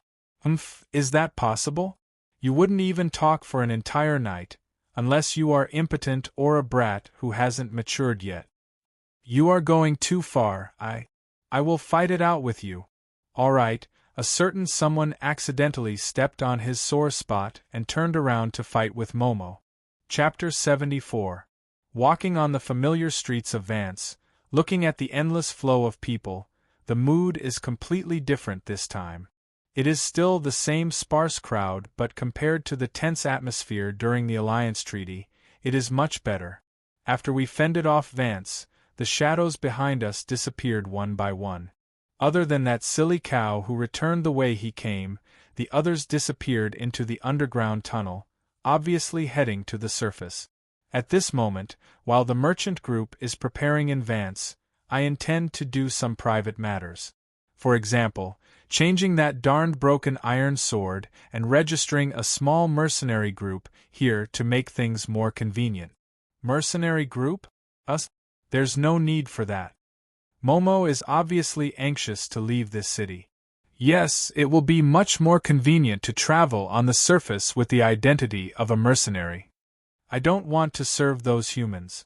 Of course, we just need to establish a group and not do any missions. I don't have that much time to wander around. It is just a name. We can use the name of a mission to go to the various checkpoints. After passing through the Donglan Principality, we still have to pass through a few countries. It will be much more convenient to get a mercenary qualification. I can borrow one then. Then why do we need to register as a mercenary group here? Isn't it better to register on the surface? Momo and I chatted casually at the entrance of the Mercenary Association. At the side, a bunch of dark elves who provoked us are lying on the ground. The moonlight ritual doesn't come without a price. The right to travel on the surface has to be exchanged with one's life. To Rose, who has always viewed the entire dark elf race as her exclusive property, this action of changing her faith to the moonlight goddess is equivalent to slapping her in the face. Furthermore, when Rose slaps herself in the face, she usually flips the table. Grey elves are always the special offerings of Rose in the dark elf family. The news of 2 grey elves appearing in the city would probably spread to all the dark elf families not long after we entered the city. Perhaps before they could even lay their hands on us, they might even start fighting amongst themselves. Thus, even though time is tight, I insisted on registering as a mercenary group here. Naturally, Momo, who is in a hurry to escape, doesn't understand my actions. Although every country has a mercenary association, from a certain perspective, mercenaries are also a backup force of the local government and country. If you register on the surface and a war breaks out at the place where you register, wouldn't you be dragged into it as well? I see. It does make sense. Momo nodded in agreement. Madam, although this young man is telling the truth is not the main point. Even if the country perishes, free mercenaries will not go to the battlefield for free. That kind of war mobilization has always been a decoration for the deaf. This little brother's current motive should be to make use of the fact that the Vance Mercenary Association is probably the only organization in the world that doesn't require any proof of identity to make his identity untraceable. Many wanted criminals and assassins do this. It was a rather handsome centaur. His upper body was covered in purple bronze soft armor, while his lower body was covered in light horse armor. The bone bow on his back shone with an orange arcane light. It was obviously not an ordinary item. Cassio? Yes, sir. Although I don't know how you managed to convince my stubborn grandfather to let me out, since the old chieftain had given an order, I will obey it. The one in front of me is one of the grandsons of old Miniel, as well as the brother of the new beastman Sovereign Anya in name. However, different from the other brothers who dote on Anya, Cassio is rather ambitious. What gives one a headache is that he has the ability and prestige to turn his ambition into reality. After going through several wars with the outside world, the gold-ranked Bao Cassio became a famous hero of the tribe. However, to old Miniel, it would be a pity to kill this ambitious grandson. However, if he were to die, the possibility of him rebelling is too high and it would be hard for Anya to suppress it. Thus, when I asked old Menial to borrow an outstanding centaur archer from a certain channel, old Menial thought of this gold-ranked bow without hesitation. At this moment, Cassio stands there quietly, as though he is a healthy and beautiful statue of a hero. He doesn't seem to be bothered by the outside world, but looking at his trembling ears and the fingers that stroke the arrow from time to time, nothing that happens in the surroundings can escape his senses. "Sir, are we going to register now?" "No, let's wait for one more person. I have arranged to meet him here." Looking at how the dark elves fear this local bully and don't dare to step forward to cause trouble, at least for now, the arrival of this respectful and courteous Cassio is a good thing. However, to be able to scare the cunning dark elves to the point that they don't even dare to approach him shows how scary this man is. He is completely incomparable to that foolish, unlucky fellow. No wonder old Menial would happily kick him out of the door. The reason why he brought along a centaur archer is because the weakness of the three of us knight who don't have a mount is too obvious: our short legs. Due to the existence of centaur tribes in quite a few of the kingdom of the elves on the surface, the centaurs are one of the few beastman races that are able to survive on both the surface and the underground. As long as we do a little disguise, no one would be able to guess that Cassio comes from the underground. The other person makes up for our other weakness. Very quickly, the person I am waiting for arrives. However, rather than calling that fellow a human, it would be more accurate to call him a humanoid armor. A gray gigantic heavy armor covers everything. Outside of the bizarre bird helmet, I can only faintly see two bright eyes. Behind his back is a 3-meter-long spear, a pair of swords by his waist, and a dwarven gun. His bizarre equipment makes it impossible for me to recognize his specific job. However, looking at the string of dwarven hand grenades by his waist and the gunpowder bag on his back, he should have just completed his huge purchase of gunpowder. Freak Prince. Back then, when we were stationed at the outskirts of Vance City, Momo had met this Iron City's Prince Grim. At this moment, she shudders and instinctively takes 2 steps back. Of course, I know why she retreats in fear. That Prince Grim is basically a humanoid gunpowder warehouse. Furthermore, he is obviously a war maniac and is inconceivably sensitive. If I accidentally bump into him, it would explode. If I suddenly pass by him, it would explode. If I enter his room without his permission, it would still explode. Alright, even if I don't do anything, as long as I am not too far away from him, it is possible for me to explode. However, he is different from the BR brothers who always involve themselves in trouble. His explosions are all related to traps and mechanisms. It is obvious that they are controlled and intentional. He doesn't trust anyone and is always on his guard. This is obviously related to his growth. I am also not some psychotherapist who is able to treat his war syndrome. The reason why I asked him to come is that his sense of vigilance and instincts would be useful to me. On a journey, the easiest thing to lose one's life isn't a strong enemy in the open, but a dagger in the back and a venomous snake in the bushes. I have a premonition that his sense of danger will be of great use. Grim, nice to meet you. I am Roland, Holy Knight Roland. You should have received the notice. In this temporary team, you will listen to me. The man with the helmet nods his head silently, indicating that he has no objections. Alright, everyone is here. Let's go in. I hope that Diana has already completed her cleaning mission. Yes, cleaning mission. In front of the window for handing in missions, there are already a bunch of reckless mercenaries lying on the ground. They are the targets to be cleaned. This isn't the first time that I have mingled with mercenaries. If these fellows who sell their lives for money were to see a newcomer of the same trade, most of them would try out the newcomer. This is to fight for the resources for the mission, and from a certain perspective, it is also a blessing for the newbies. Of course, passing the test is a blessing. If they fail, it is a cruel baptism. As for me, since there is bound to be a clash, then I might as well throw the legend rank Holy Knight Diana to them to crash into a metal plate. Obviously, the clash is already over. The unlucky fellows lying on the ground are the losers. Slowly walking to Diana's side, I put on a standard 59 style business smile and say to the service staff, "Register a small mercenary group. I am the leader and this beautiful lady is the vice leader." All right. The ones lying on the ground are the backbone of the association.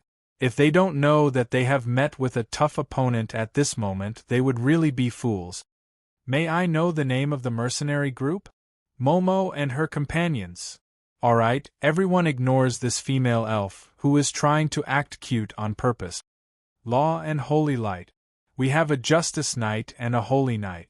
I think it is very fitting. Diana says hesitantly. I shake my head. From a certain perspective, this name is also a vexation of Diana herself. Relying on both sides is equivalent to not touching either side. It isn't good to keep hesitating. I say a few more words with a hidden meaning. Diana hesitates for a moment before nodding her head in the end. Then, law and justice. I still shake my head. This means that the restrictions of a mercenary group that is connected to the god of law are too strong. It is easy to cause inexplicable dispute. Thus, I toss out the good name that I have prepared for a long time. This is a name that sounds much better than Ah Dang and Abi. New Free Gentleman Alliance. In an instant, the faces of the two former town security members collapse. One pulls out his sword while the other stares angrily. How can they accept the name of their old enemy? I agree. The name Gentleman Alliance sounds nice. However, a familiar figure suddenly appears in front of us. In an instant, as though we have suddenly met a gigantic nightmare, we instinctively take 2 steps back. Beifong, why are you here? Of course, it is to travel to the surface with you guys. Nonsense, didn't you say that you want to go on a journey to find yourself? Alright, looking at how he stares straight at the centaur archer while drooling, I know his true goal. I say, don't even think about it. It is impossible for us to let you join us. Actually, my strength is not bad. I am definitely a qualified beast hunter. Of course, I know that he is definitely a qualified beast hunter. Otherwise, he would have been beaten to death after causing so much trouble. Based on his love for pets, I wouldn't be surprised if he were to condense a soul imprint like the love of the beast to advance into a legend. However, even if a beast tamer possesses decent long-range attack capabilities and is able to use pets for scouting and sentry purposes, which is obviously an ability that we need, I still looked for Cassio and Clint. I just don't want to be together with this pervert. However, I feel that the Gentleman Alliance isn't enough to describe our surging passion. I suggest calling it the Wild Brothers Club. All right. He seemed to have long considered himself as a member of the team, and he actually wanted to write down this strange name with a pen. Stop. Don't even think about it. All right, the 2 town security members can no longer hold back the excitement in their hearts. Just like before, they use their fists to express their deep feelings. As for me, I make use of the chaos to get in front of the counter and say to the confused attendant, "Absolute Gentleman Alliance, thank you." Chapter 75. Lensburg, or Lensburg Fortress, is the closest city to the exit of the underground tunnel that we chose. Situated in the Chur Highlands, Lensburg Fortress is located in the interior of the Ming Kingdom. Yet, it is one of the few fortified cities in the entire country. The thick and heavy brick walls are both beautiful and sturdy under the design of a master architect.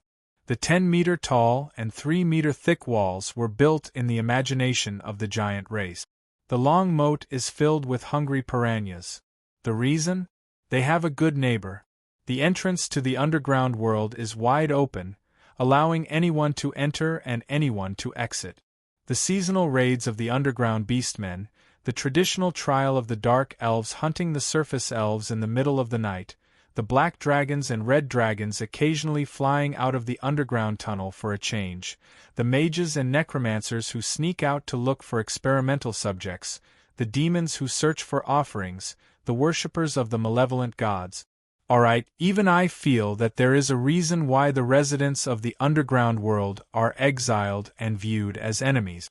At the very least, in the underground tunnel alone, we met 3 dark elves raiding parties and 2 beastmen patrolling parties. The latter bowed and left upon seeing Cassio, while the former was stunned upon seeing the grey elves. Then, without hesitation, they changed their target for the trial and charged towards us. Alright, originally, after forming the team, I was intending to do some training to test the strength of the newcomers. However, when Cassio raised his bone bow and did a round of roll call with his golden arrows, someone shouted out the name gold-ranked bow, and the dark elves immediately retreated.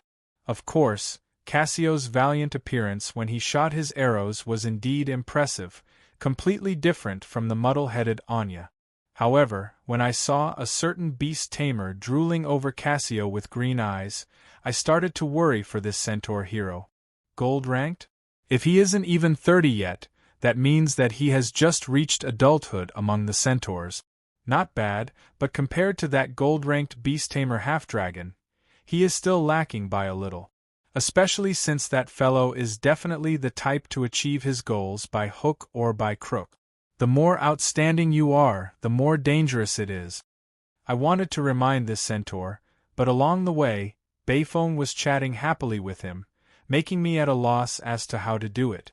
If one only looked at Beifeng's outer appearance, he was tall and burly, with a simple and unadorned face.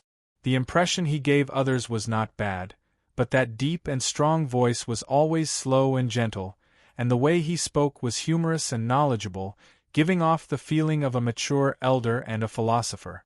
Alright, it is precisely because his appearance is good and he is eloquent that there are so many victims and he is such a great threat to society. This image of a loyal older brother, along with an appropriate amount of kindness and a sincere silly smile, was especially to Cassio's liking since he seemed cold but was actually worried about his future. The most important thing was that Beifong played along with the young centaur's way of speaking. Very soon after the initial test, and with Beifeng's hard work, the two of them began chatting and laughing. Diana couldn't stand it anymore and kindly went over to remind him. However, she was clumsy and didn't manage to say anything. Instead, she was pushed back by Beifong. Intelligent creatures have such shallow views. They are used to making judgments based on the species and appearance of living beings. Yes, I am a draken with the black dragon's bloodline, but those who are familiar with me know that I love all life and small animals. I am a draken with the bloodline of the black dragon, but those who are familiar with me would know that I am very gentle. Alright, his hurt gaze makes it seem as though he has suffered a huge grievance, as though Diana is a racist bad person. Under Cassio's furious glare, the kind-hearted Diana is unable to speak of those disgusting filth and could only shake her head and retreat. Big sis, you really are a busybody. Won't that centaur brat know in 2 days? But, by then, it will already be too late. Pooh! As expected, the more innocent a person is, the more imagination they have. Hearing the words "it will be too late," the others burst into laughter. Then, they look at the famous gold bow with a playful gaze, especially the armor on his lower body. Brat who doesn't know the harm of Beifong, sing the flowers of the backyard again the next day. Alright, I don't know who came up with a crooked poem, but the comical tone and lyrics made everyone burst into laughter. Facing Diana's questioning gaze of, "How can you be like this?" at the very least, I won't admit that it was a momentary inspiration of mine. The arrogant Cassio ignored everyone after entering the group. He even pretended not to hear Kolos's polite greetings. Along the way, he even used their race to address others, "Hey, that goblin," "Hey, that fat human," easily offending quite a few people. Thus, seeing Beifong aiming at him, other than the kind-hearted Diana, no one else has the intention to expose him. They are happy to watch him make a fool of himself. After which, other than being ambushed by the dark elves near the exit, the journey can be considered as smooth sailing. However, after walking into the underground world, bathing in the familiar yet unfamiliar warm sunlight, looking at the boundless blue sky and the vast land that I couldn't see the end of. Even I felt a little emotional. The Roland's sacred sword by my waist is also resonating slightly, as though expressing its impatience. The direction it wishes to head to is naturally the north of the continent. Donglan Principality? Descendant of the Mist? I would like to test him out. If he isn't able to meet my requirements, it would be a disgrace to this glorious name. Shaking my head, I toss the unnecessary thoughts to the back of my head. Turning around, I see that my companions in the merchant group aren't in a good state. Momo, who is usually ridiculously energetic, is sitting on the ground with her eyes closed. On the other hand, Diana is half kneeling with a pale face. Her mouth is muttering something as though she is praying. I won't fall up, I won't fall up. When I get closer, I realize that she is actually muttering to herself. In an instant, I can't help but laugh. This was not a rare problem. Even on the surface, if a miner came out to look at the sky after staying underground for a long time, he would have the illusion that he would be grabbed by the sky at any time and fall from the sky when he saw the boundless sky from a narrow hole in the ground. This is an instinctive feeling of living beings. The experienced miner would recover after a while, but to the dark elves who have spent their entire lives in the underground world, it isn't easy to deal with. Born in the underground world, they are already used to being above the clouds and the dark cliff walls. They are even more used to the first ray of light being brought in by the glowing moss on the cliff walls. When the seemingly natural top of the cliff suddenly disappears, it is as though the humans living on the surface have suddenly lost the sun and blue sky.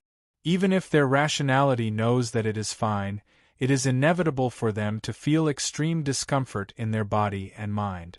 Based on what I know, this kind of instinctive reaction, nicknamed as fear of open lands, requires at least a few months to overcome. There are also quite a few who fail to overcome it in their entire lives. The Grey Elves, who are afraid of light to begin with, are in the worst condition. They are immediately allowed to rest on the carriage. As for Cassio, even though his hooves are trembling slightly, he still pretends to be calm and tries his best to stand straight. As for Ingo, Hoyle and the other old foxes, they have been to the surface world for God knows how many times. The few fellows from the law faction are the same as well. They are already happily doing whatever they need to do. As for Grimm, it should be his first time on the surface world. With his thick armor and bird helmet, it is impossible to see his expression. However, from the way he is constantly groping for the grenades by his waist, it seems like he isn't having a good time either. Currently, he needs a sense of security from the explosives. Why is there one person missing? Alright, I have already intentionally neglected him. You all still want to mention him, aren't you courting death? Are you alright? Why don't you rest on the carriage for a while? No, there's no need. I'm fine. Looking at the disdainful faces of the others, even if it is Big Brother Beifeng's sincere concern, how can the stubborn young centaur admit defeat in front of everyone? Then, brother, let me lean on you. I'm feeling a little dizzy. The black draken suddenly sits on the ground and leans on the belly of Cassio's horse. Cassio is taken aback for a moment before coming to a realization. A smile appears on his cold and arrogant face. Alright, since that is the case, I will let you lean on me for a while. Thus, the arrogant centaur prince bends his hooves and sits down like a war horse, allowing Beifeng to lean on the side of his stomach. Slowly, after sitting on the ground and feeling the warmth of his comrade and the sturdy ground, the young centaur prince's frantic heartbeat slows down. His fear of open lands is greatly alleviated. After which, the iceberg of the centaur prince, who is cold on the outside but warm on the inside, finally melts and smiles gratefully. Thank you, Big Brother Beifeng. Why are you thanking me? I should be the one thanking you. Big Brother, you are the best. You haven't seen the best parts of me yet. There will be chances in the future. While chatting, the centaur prince and draken lean against each other. Their hands even accidentally touch each other before hurriedly pulling away.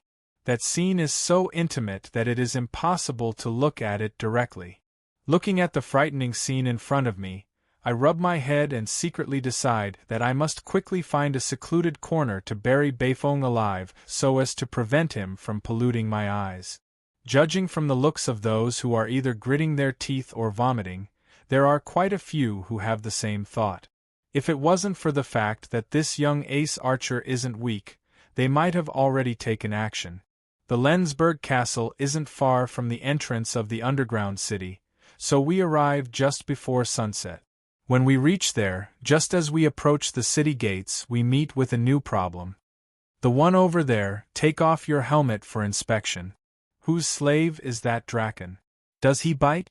Does he have an epidemic prevention certificate?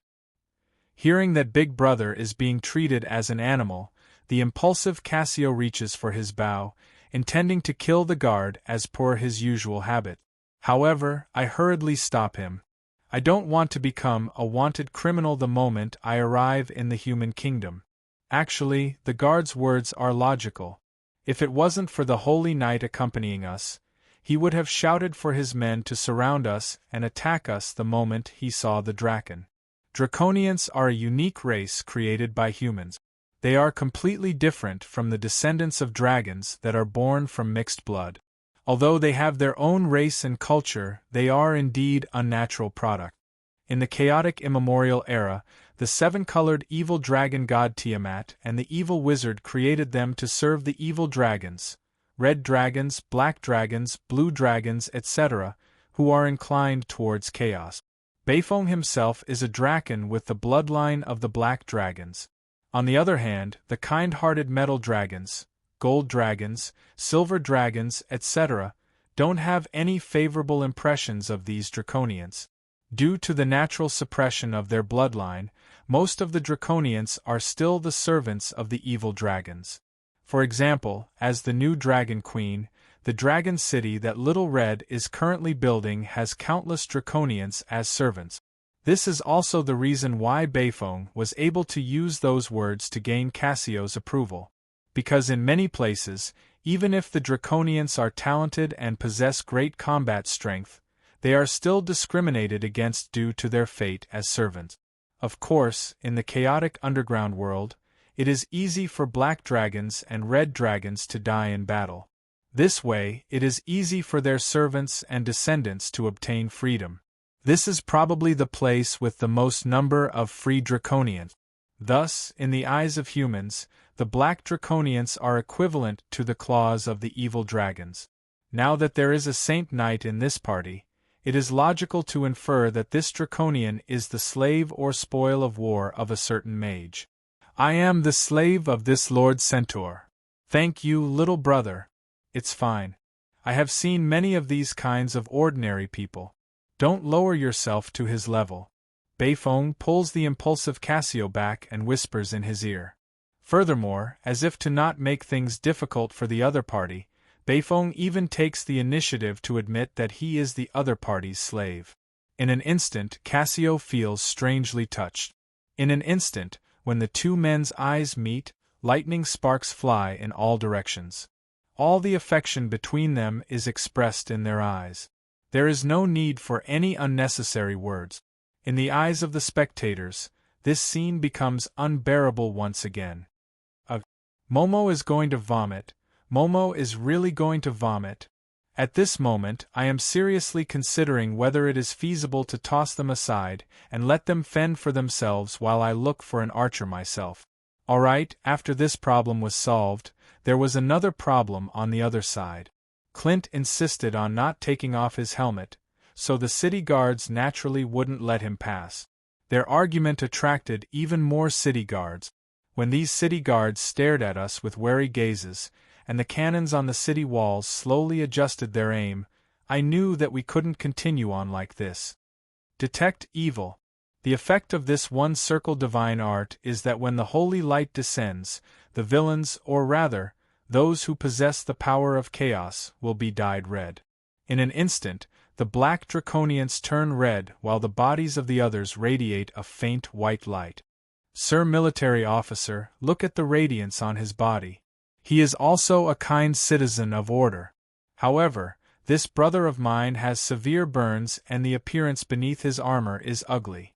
I am afraid of scaring others, so I don't dare to take it off. On the surface, I hold the hands of the guard and explain. However, with a flick of my wrist, a small pouch slides into the sleeves of the guard.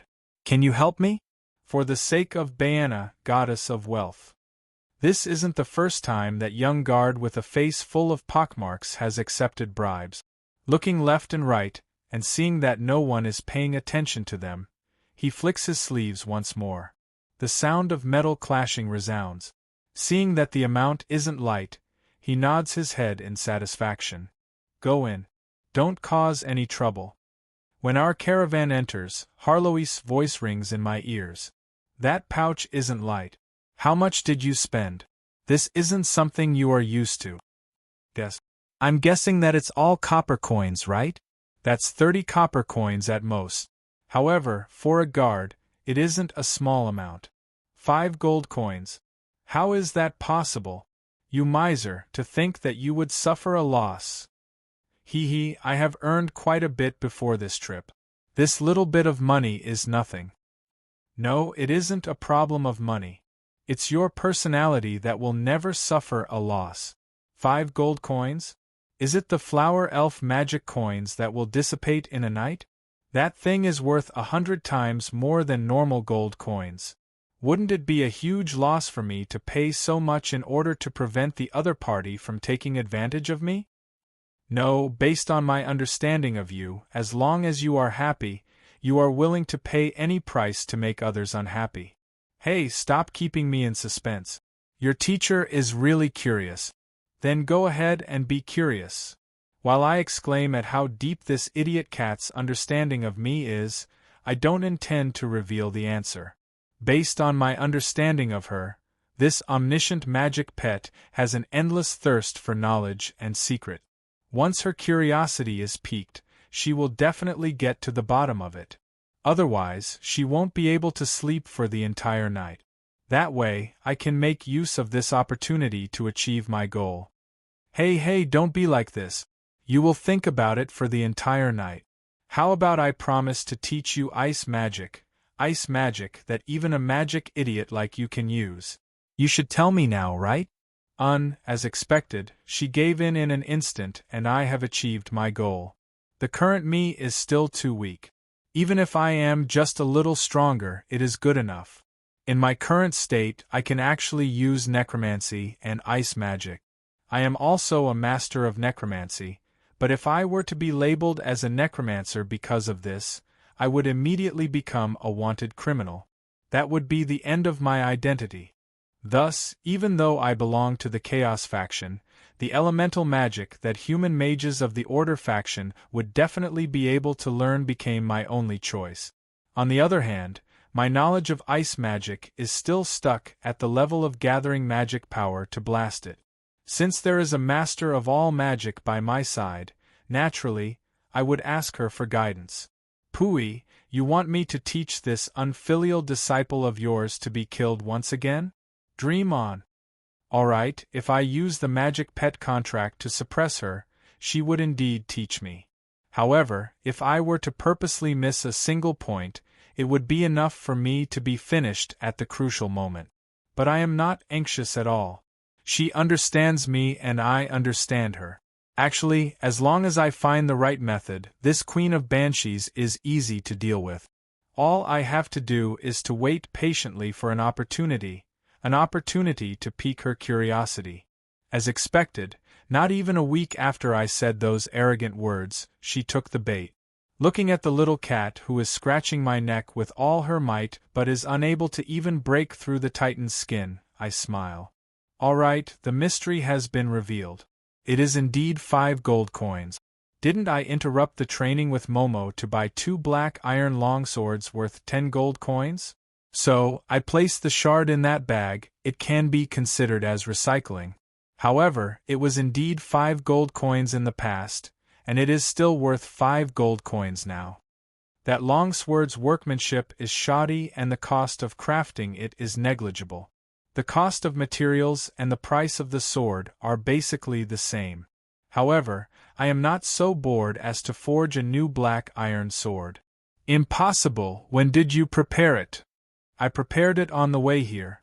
How many years has it been? As long as I put on a good performance, this move has never failed before.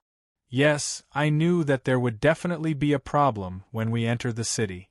That bag of shard was prepared on the way here. Even the lines of bribery and the action of giving money were rehearsed. Bastard!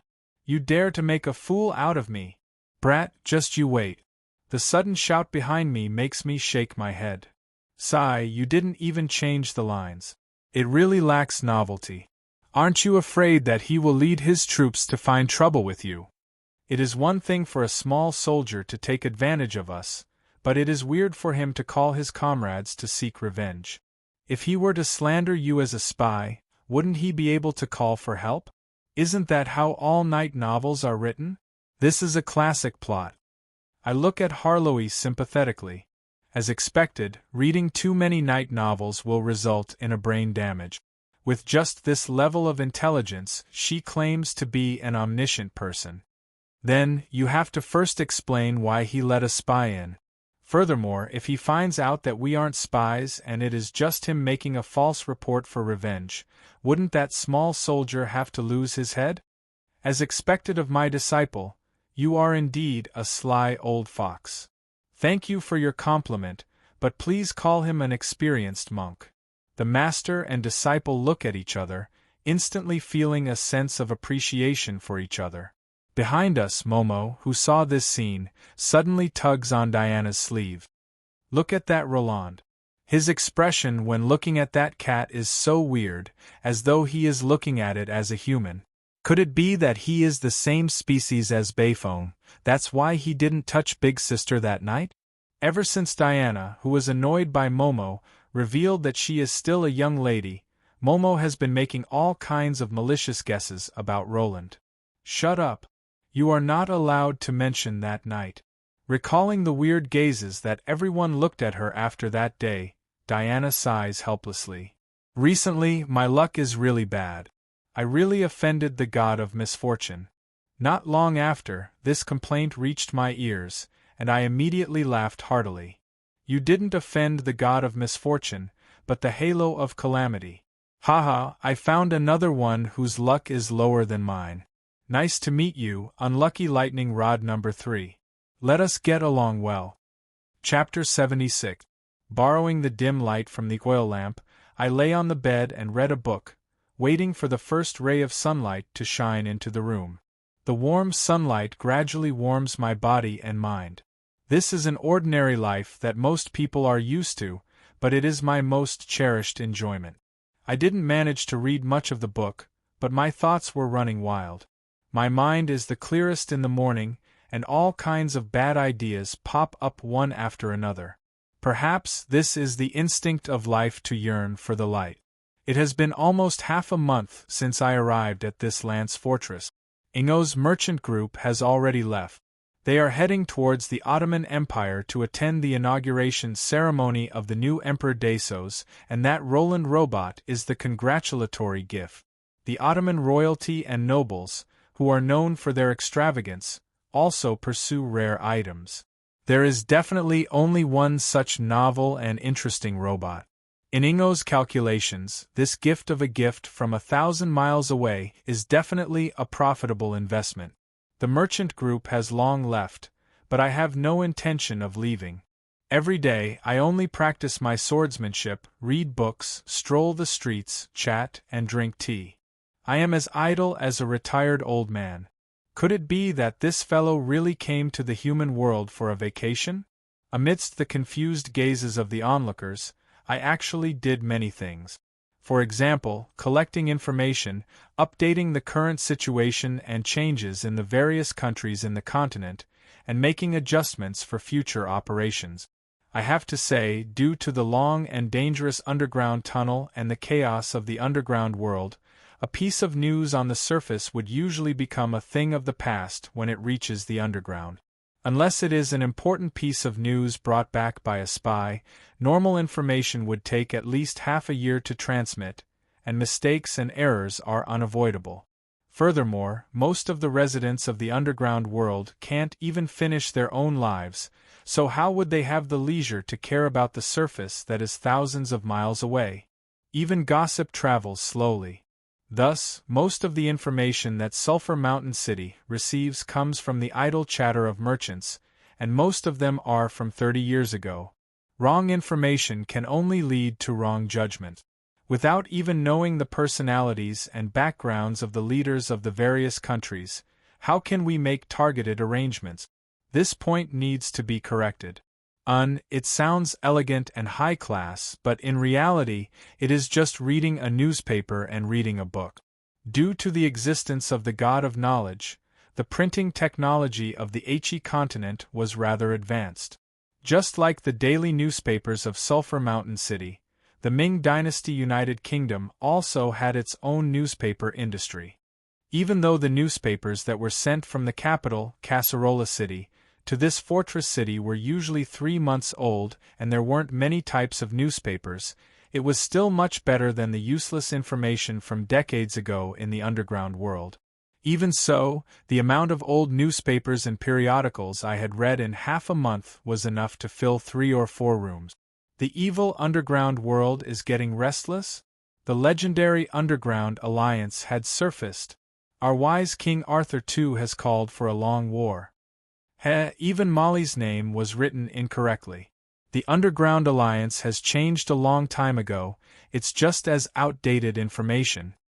However, to be able to foresee the underground world's plan to attack the surface 10 years in advance, and to prepare for a long period of time, it seemed that this Arthur too, who was praised as a virtuous king by the later generations, was really capable.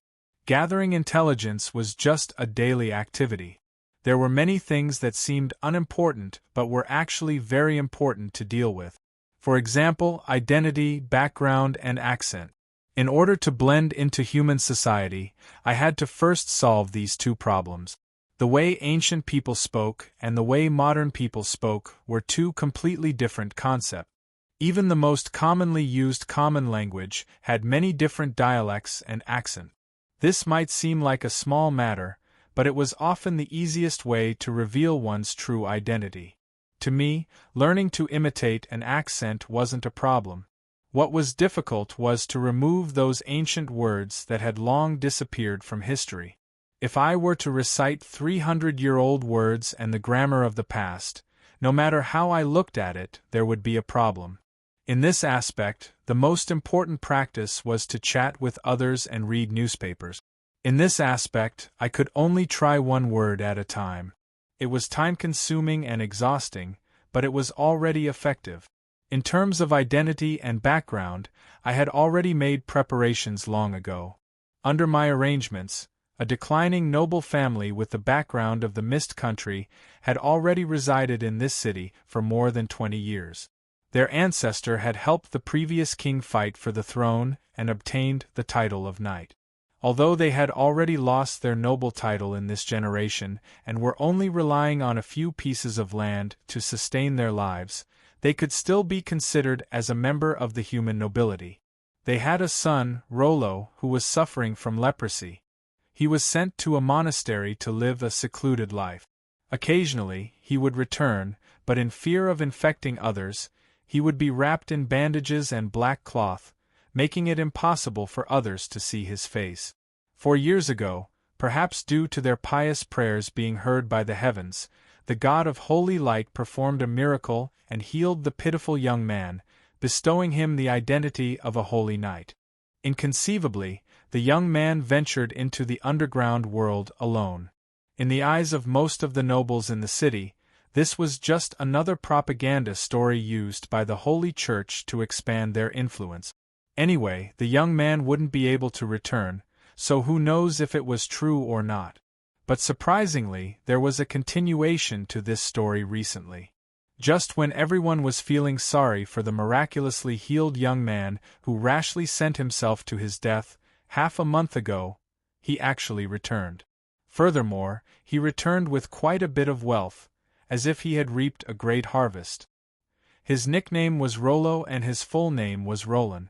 Now, under the influence of someone with an ulterior motive, this legendary story had already begun to spread in the city. Alright, speaking of which, everyone should have guessed that the person with an ulterior motive was one of my men. Yes, this 19-year-old Rollo actually didn't exist. That family of his was sent out by me 20 years ago.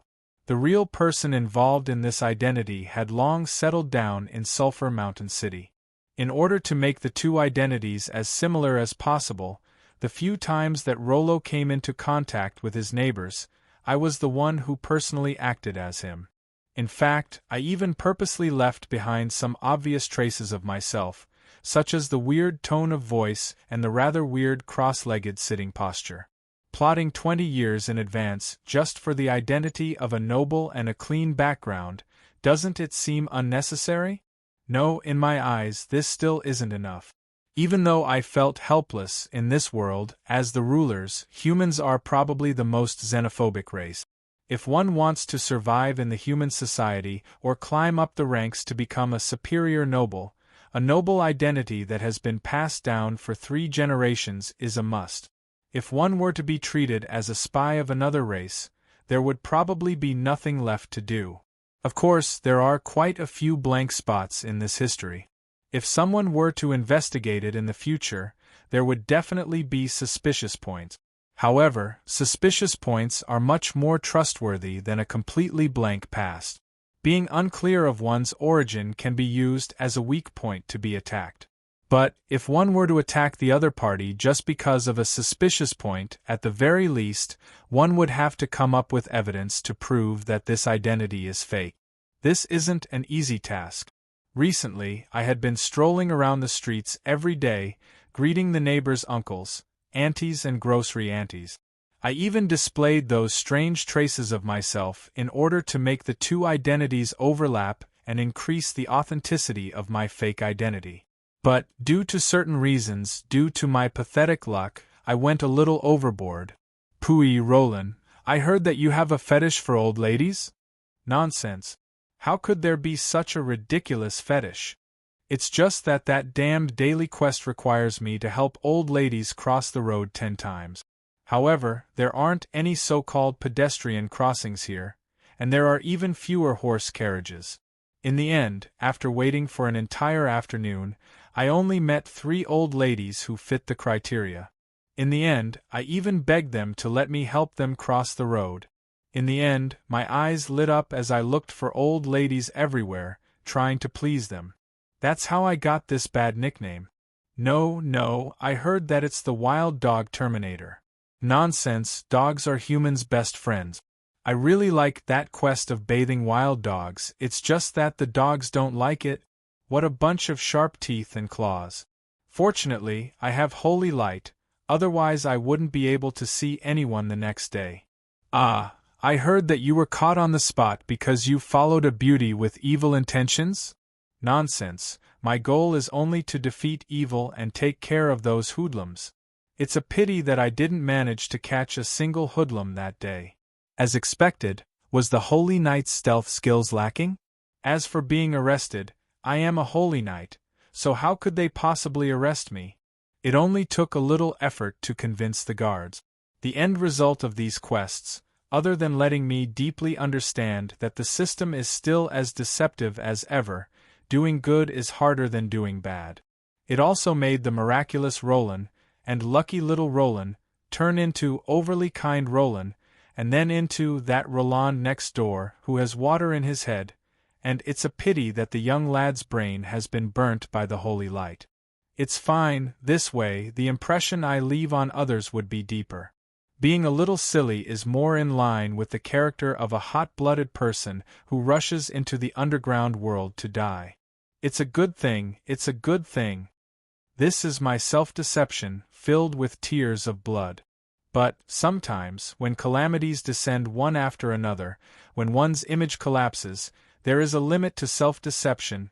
Good your head, The gaze of the cute lady next door at me has changed from the longing she had when she first met me to the pity of looking at a retard. There are even people shouting, "Don't give up hope, don't give up on treatment," behind my back. It has only been a week and my image has been completely destroyed. If this goes on, I will finally be able to shake off the identity of the Lich Roland who has water in his head, but I will become the Holy Knight Roland whose brain has been burnt by the holy light. But it is a pity that in order to become stronger as quickly as possible, I have no choice but to do those daily quests that are getting more and more deceptive. I am starting to miss that evil-doing system. These days, doing good deeds is much harder than doing bad deeds. Helping an old lady cross the road is treated as an attempt to rob the elderly. Helping someone carry their luggage is treated as an attempt to steal. Volunteering to sweep the streets is treated as a lunatic. Bathing a dog and shaving its fur is treated as an attempt to make a dog meat hot pot. Can't humans have a little more trust in one another? Sir System, you win. Take pity on my ruined reputation and image, let me go.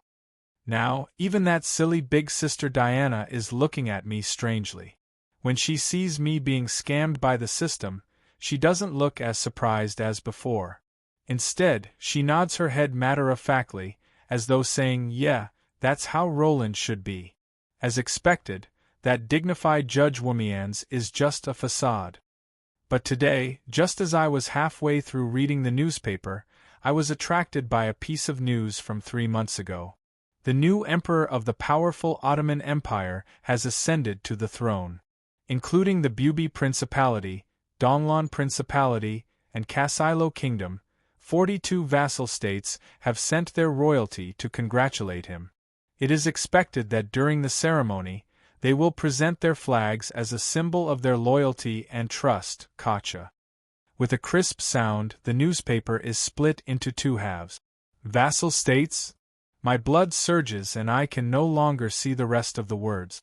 An inexplicable anger and grievance makes my heart burn, but I don't know how to vent it.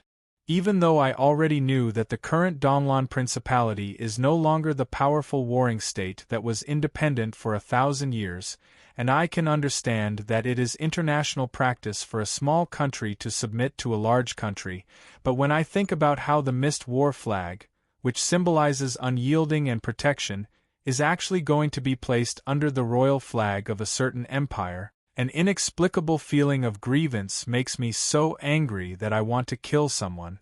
Darned unfilial descendants, useless things. To think that you would actually dare to force other countries to submit to you. You have thrown away the dignity of the Mist bloodline and the 1,000 years of glory. Alright, even though I know that my complaints are unreasonable, the inexplicable anger in me still causes me to fly into a rage in the room. After a long while, I finally calm down and sigh helplessly. Sigh, actually, you can't blame them.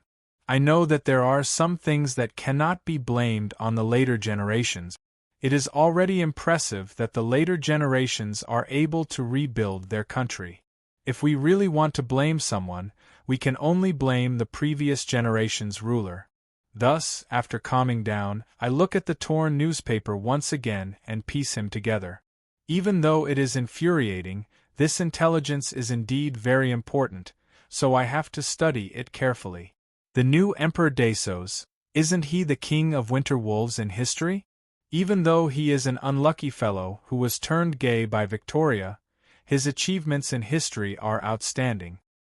He is indeed not to be underestimated. When I think of Victoria, I think of Dasos's tragic ending. For some reason, my mood becomes much better. A devious idea that is filled with malice pops up in my mind. For an emperor of a large country like him, he might have gotten tired of eating luxurious food. That's why he is infatuated with Victoria, that rare androgynous beauty.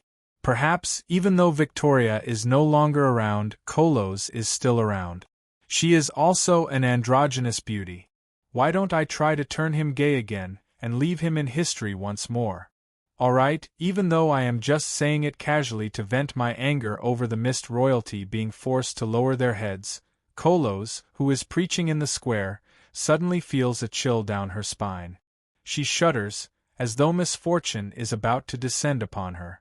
Following that, I flip to the last page of the newspaper.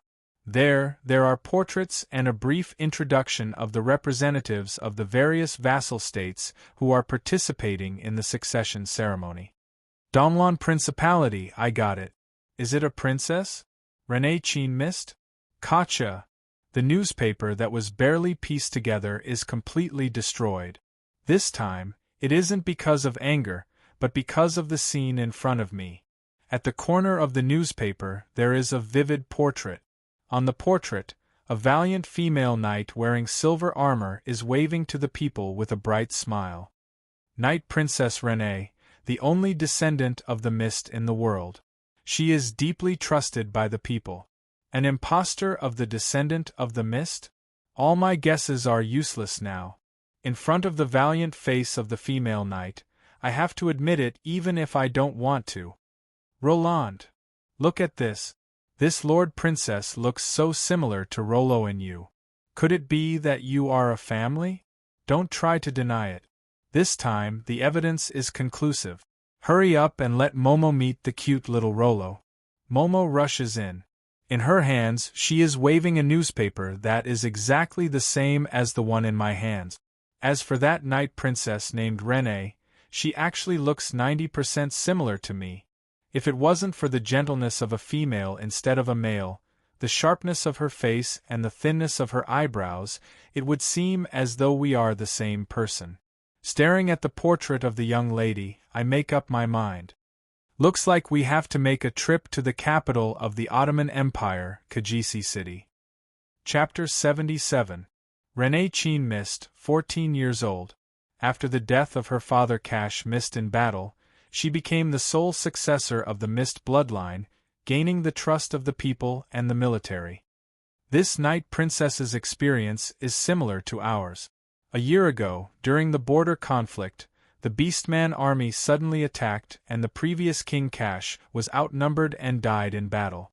This Knight Princess went into battle at the last minute and charged for 3,000 miles, sweeping the Beastman army back to their homeland. However, there are no records of her personally participating in that battle, so her battle strength and job are unknown.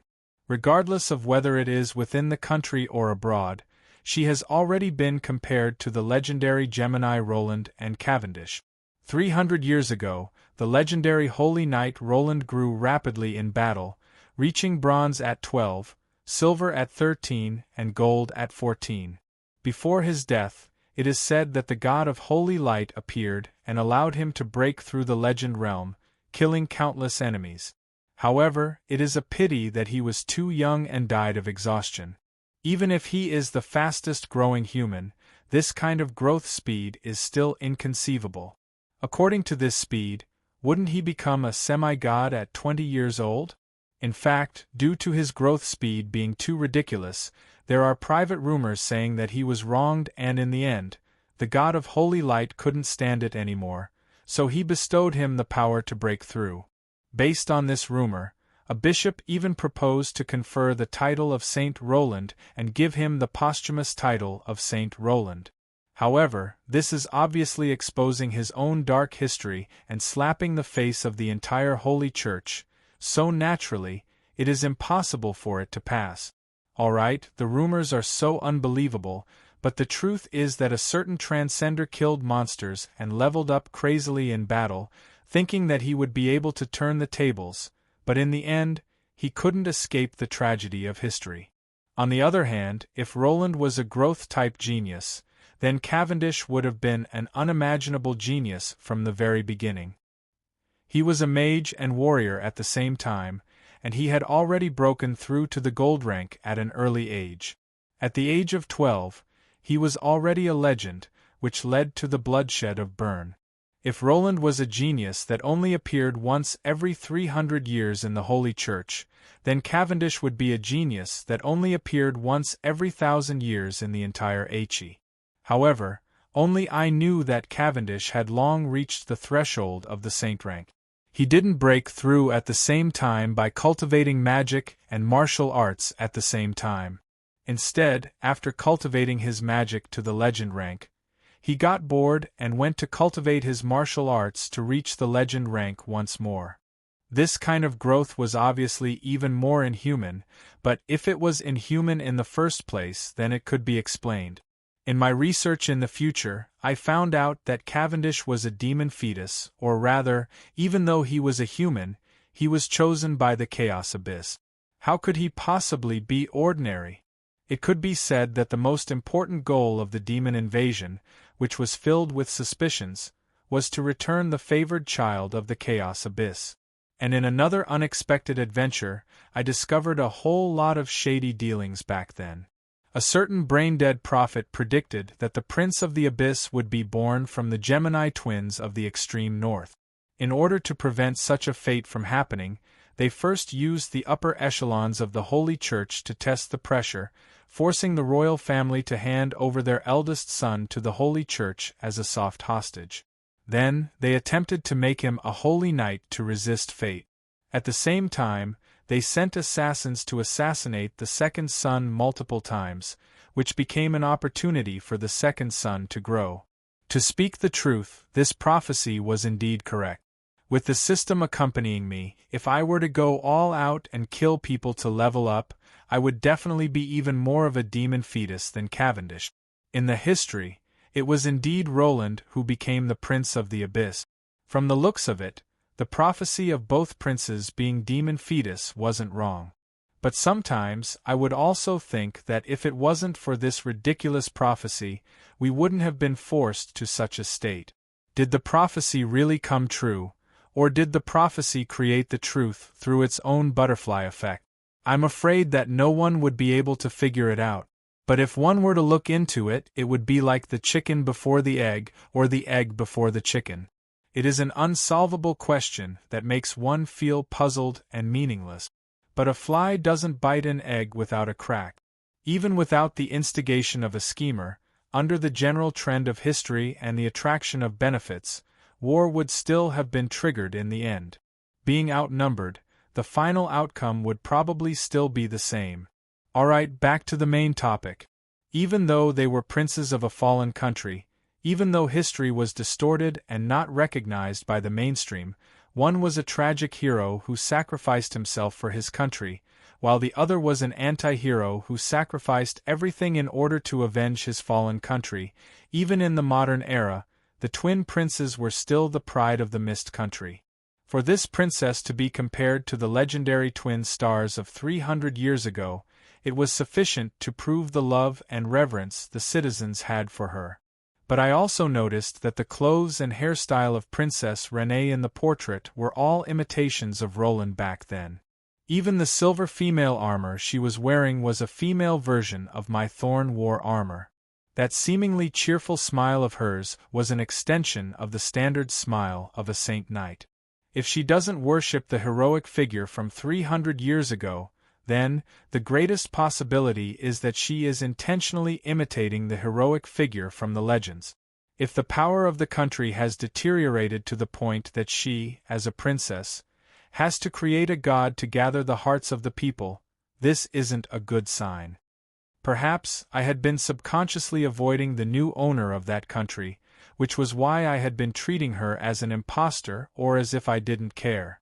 Even when I started to gather intelligence on the various countries, I didn't start from the Donglan Principality. Now that the truth was placed in front of me, if I were to avoid it, I would become a tortoise hiding in its shell. That wasn't something I would do. I walked into the bathroom alone and soaked myself in the pool.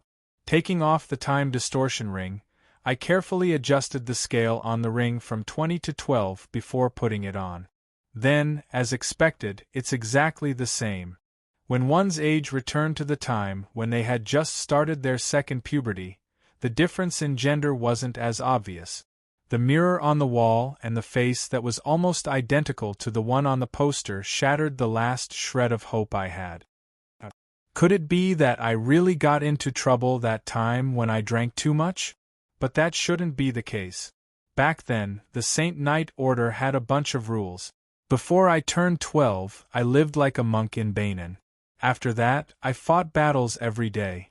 Where would I have the time to make mistakes? What else could be more incomprehensible than having a great-great-great-granddaughter for no reason?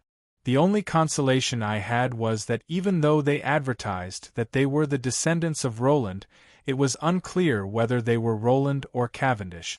After all, the demon army led by Cavendish had cleansed them out of vengeance, creating countless enemies and resentment.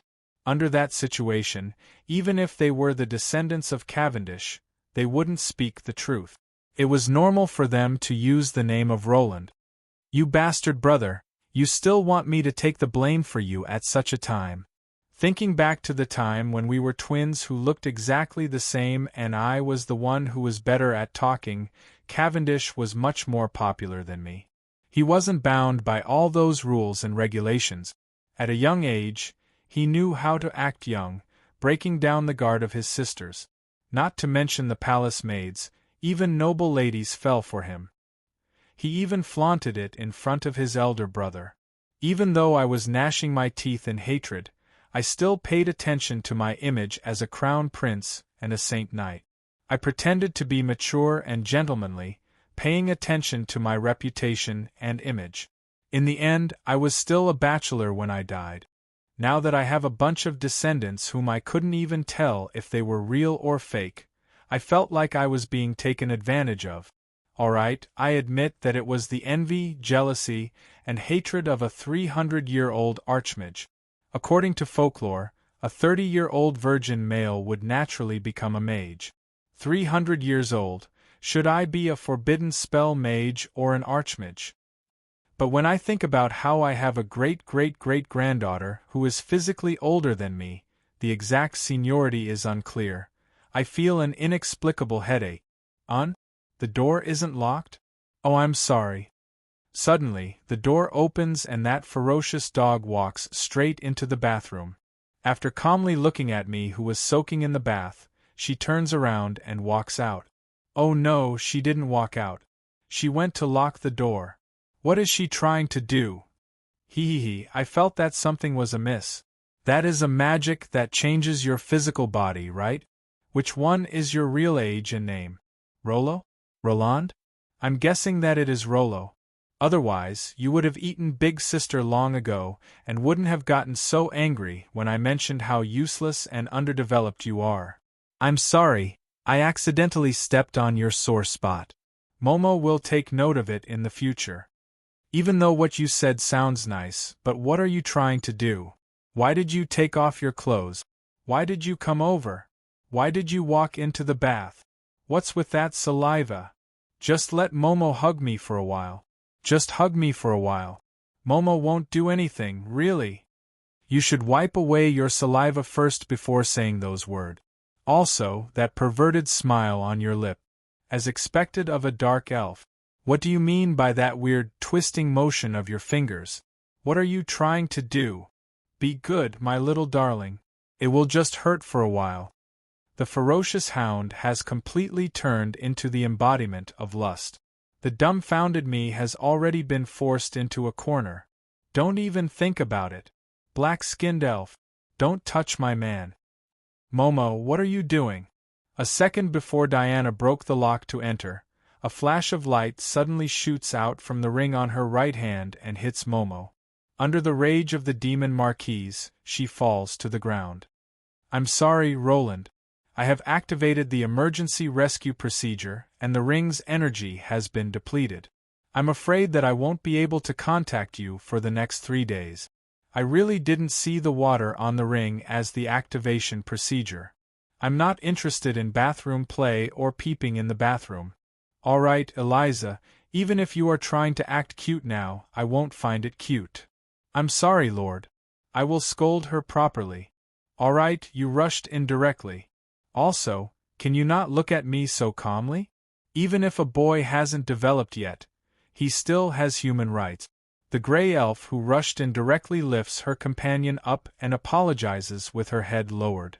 However, the way she covers her mouth and chuckles after sneaking a peek really infuriates me.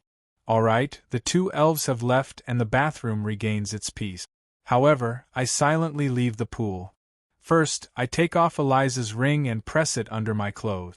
Then, I adjust the time distortion ring and put it on. Next, I take out the spare sword beside my clothes and place it by the side of the pool before starting to bathe again. 5 minutes later, the door is broken?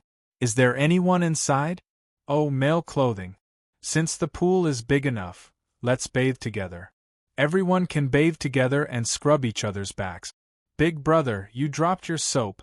Let me help you pick it up. This time, the ones who came are the two brothers that I can't look straight at, Beifong and Cassio. I've had enough of perverts. Eat my sundering slash. It is a pity that due to the difference in our strength, Beifong successfully catches the blade with his bare hands. However, it is definitely a mistake to prepare the sword. The name of this group is definitely a mistake. They are all absolute gentlemen. How can there be normal people? Are you saying that you are a normal person?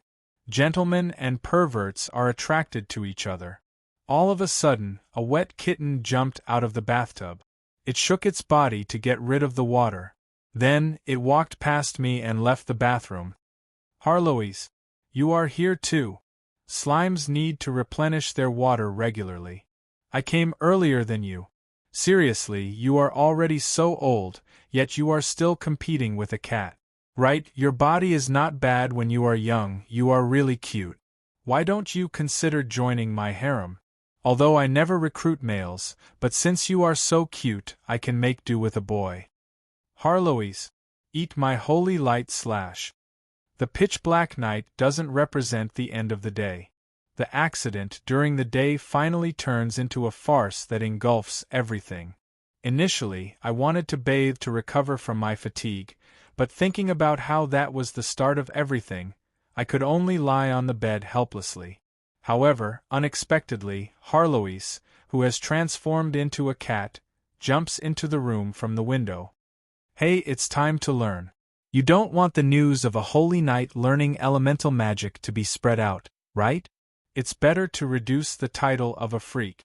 Although she is unreliable and dangerous, valuing the inheritance of knowledge and promises is one of the few good points of Harloise in the past. Thinking about the ice magic learning that I promised, my interest is piqued. In my second life, I did learn ice magic from Harloise, but back then, Harloise wasn't easy to talk to, so it is hard to say how much she taught me. She even said that I was stupid and didn't learn well. But half an hour later, I said that you are a pig and you are really panting. Such a stupid acolyte is really impossible to teach. Feeling the breath of the elements doesn't require you to control them. Communicate, not to order or threaten them. If you mess around like this, not to mention becoming a semi-god, how did you even become a legend rank mage? Of course, I used the system to cheat. Alright, it is enough to just think about it in my mind. There is no need to say it out loud.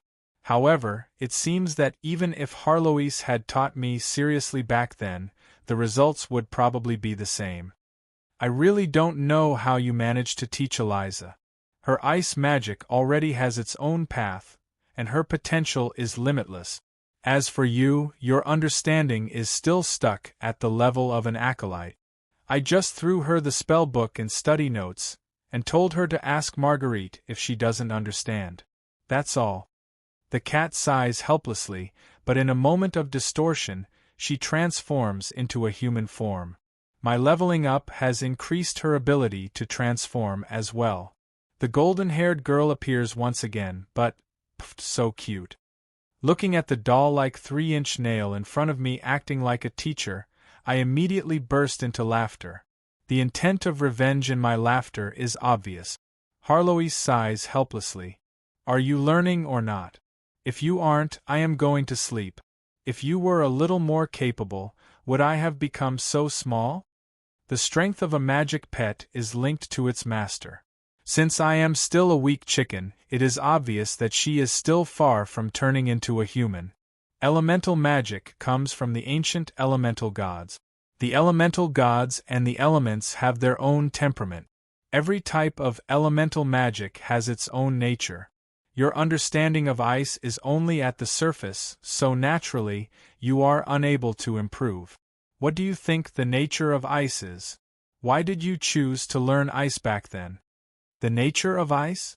Isn't it just low temperature? How hard is it to understand? Why did I choose ice back then? Isn't it because I was born from the snow country, so I deeply understand the cruelty of winter and feel that ice magic has limitless potential?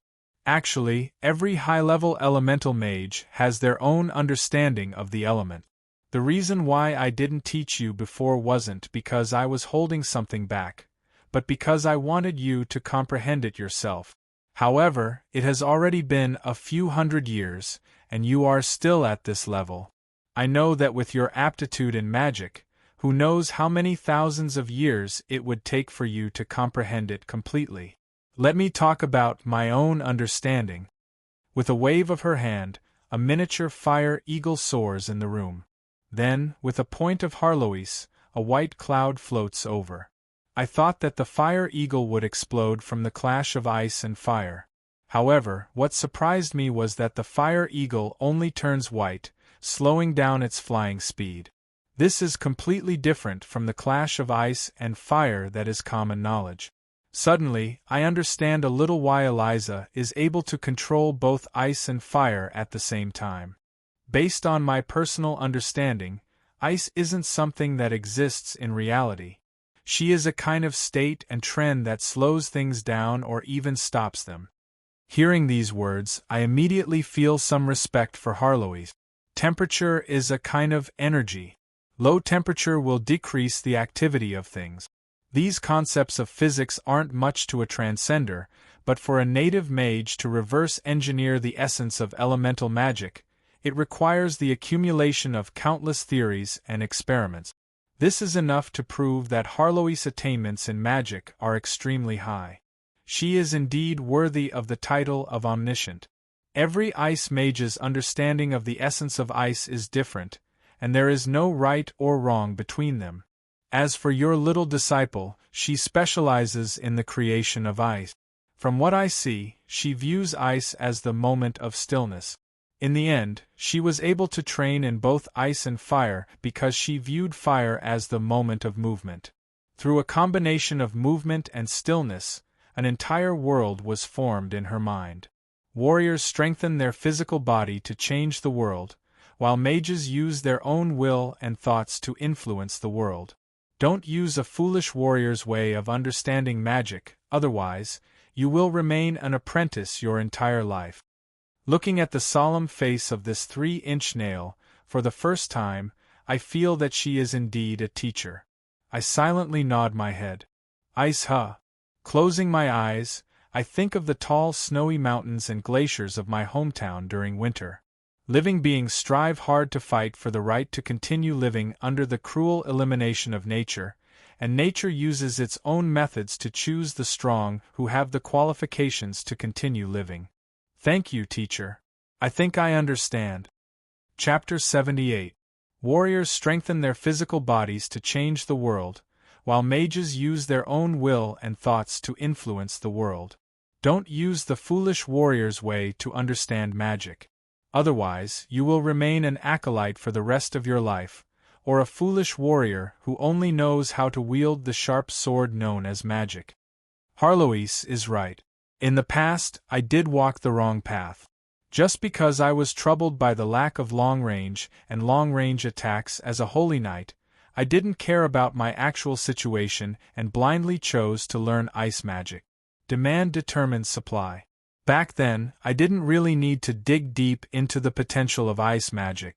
Even though my talent in magic is average, fine, just as Harloise said, my perception of the essence of the elements is so slow that it's stupid. I still forcefully raised it with the help of the system. However, at the same time that I no longer have to face bottlenecks, I also lost the accumulation period of being stuck at bottlenecks and the period of growth after a breakthrough. This is just like a science and engineering otaku using pure logic to analyze a literary work. Perhaps, he might be able to analyze all the attractive points of the literary work and make it sound logical. However, if he were to write his own beautiful essay, he would only end up writing dry pieces of tofu. Due to his lack of emotions and devotion, he is unable to link all the scattered points together into a truly good story. In the end, most of the stories end up as simple and clear news articles. According to Harlois, learning magic is similar to creating art. Both are about using one's own will to paint a small world in one's heart, then using one's own small world to influence the real world. In that case, learning magic requires a strong sense of personal subjectivity. These thoughts and processes may seem unrelated to one's strength, but in reality, they are extremely important. They determine a mage's path, and after losing these perceptual knowledge, one's path will naturally become narrower and narrower. I am the most obvious example. I learned literature, elemental magic, which requires perceptual knowledge, as mathematics, martial arts. In the end, I could only follow the books and imitate the footsteps of my predecessors to learn standard magic, forcefully turning my own ice magic into an ice cannon tower. Accumulating mana and blasting it became my ultimate understanding of ice magic. As a mage who researched forbidden spells, this is too much of a waste. But fortunately, hard work is never wasted, even if it's the opposite of what you're trying to do. Even though I didn't do research on emotions, the time and effort I put into learning rationally wasn't wasted. The fate points that I spent were rewarded. Although my rationality wasn't aware of it, the emotions in the depths of my soul were enlightened. Yep, it sounds like a tongue twister. Then, it should be, even though your mouth says no, your body is so honest. The crystallization of his understanding and feelings was the once-in-a-lifetime soul imprint. Soul imprint, mark of justice, destruction, necropolis crown, destruction, ice treader, destruction, son of light, destruction. On the system's interface, the 4 soul imprints of destruction were split into a row. Increase the effect of magic incantations by 1%, and increase the power of necromancy spells by 1%, were negligible and could only be used to commemorate their past existence. Of course, unless I was suicidal enough to burn my soul again, they would probably be like this forever. In my second life, Ice Treader was my soul imprint, but it was clear that I had always let down its true meaning. Treader, a person who walks, measures the world with his own footstep. From the perspective of a traveler, he discovers the scenery, understands nature, and understands life. Ice Treader is actually a traveler who is obsessed with the scenery of the northern country. The boundless snowy region, the unreachable peak of the mountain, the beauty of life under the dormant state, the avalanche that causes the earth to shatter, the small world that never freezes under the ice river, the white wolf pack that howls at the sky, the giant monster and the snow leopard that hides in the snowy mountains, the sprouts under the snowy ground, life and nature, fighting and coexisting harmoniously. Even the gods have to remain humble in the face of the true power of nature. Life changes and the rules of nature remain unchanged for thousands of years. In order to survive the difficult winter, we have to work together. The winter wolves that work together to hunt understand this, and so do the people of the northern country. When Harlois mentioned the essence of ice that she had comprehended, the scenery of my hometown in the northern country kept replaying in my memories. So, no matter if it was then or now, I have always been homesick. Deep into the night, thunder started to rumble outside. I silently stretched my hand out of the window. What fell on my palm wasn't the familiar snowflakes but the warm summer rain. What happens when a lost traveler is homesick? Naturally, it is to make a trip back home. But it is a pity that even though the scenery of snow in my memories is still the same, the flag flying on that piece of land isn't the same as before. That seemingly unchanged snow country is no longer my homeland. I don't want to go home, at least not now. Then, since I can't return to my homeland, I will temporarily turn the scenery of my homeland into a dream. Perhaps, one day, my dream will turn into reality. Infallible definer the soul is always more honest than the mouth. In the 3 soul imprints that formed my soul world, the Ice Treader turned into the snow scenery of my homeland, displaying its true power. It turned into an endless traveler in the snow, describing the natural winter and the beautiful scenery of the snow and ice of my homeland. What an unqualified master! To think that you don't even know the true power of your own soul imprint. Is it because the immense power has blinded your senses? But it shouldn't be too late to understand now. So, let it snow. As I spoke softly, the rain outside turned into snowflakes. The midnight snow that was limited to the small residence might not be noticed by the neighbors, but it caused the temporary residents to exclaim in surprise. I finally understood that my path of ice magic isn't the self-righteous path of a canon. Instead, I used magic as a pen to turn the beautiful yet dangerous ice plains in my memories into reality.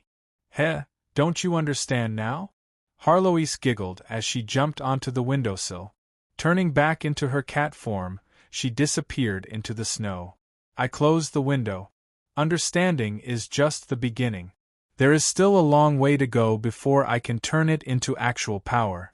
At the same time, in the depths of my soul, the soul imprint of the Ice Treader, destruction increases the effects of ice magic by 1%. Image of the Snow Night Traveler quietly changed. At this moment, it is the Ice Treader, damaged in the midst of recovery, increases the effects of ice magic by 3%. Looks like I have been overly reliant on the system. My soul is still here, so the body that nurtures my soul is still here. Naturally, the soul imprint, which is the crystallization of my soul, can be recovered. Let's take it slowly. A legend with 4 soul imprints, I am really looking forward to it. Very quickly, following the recovery of the soul imprint, my ice magic grew rapidly. Not long after, I was able to grasp the final forbidden spell, Ice Aeon.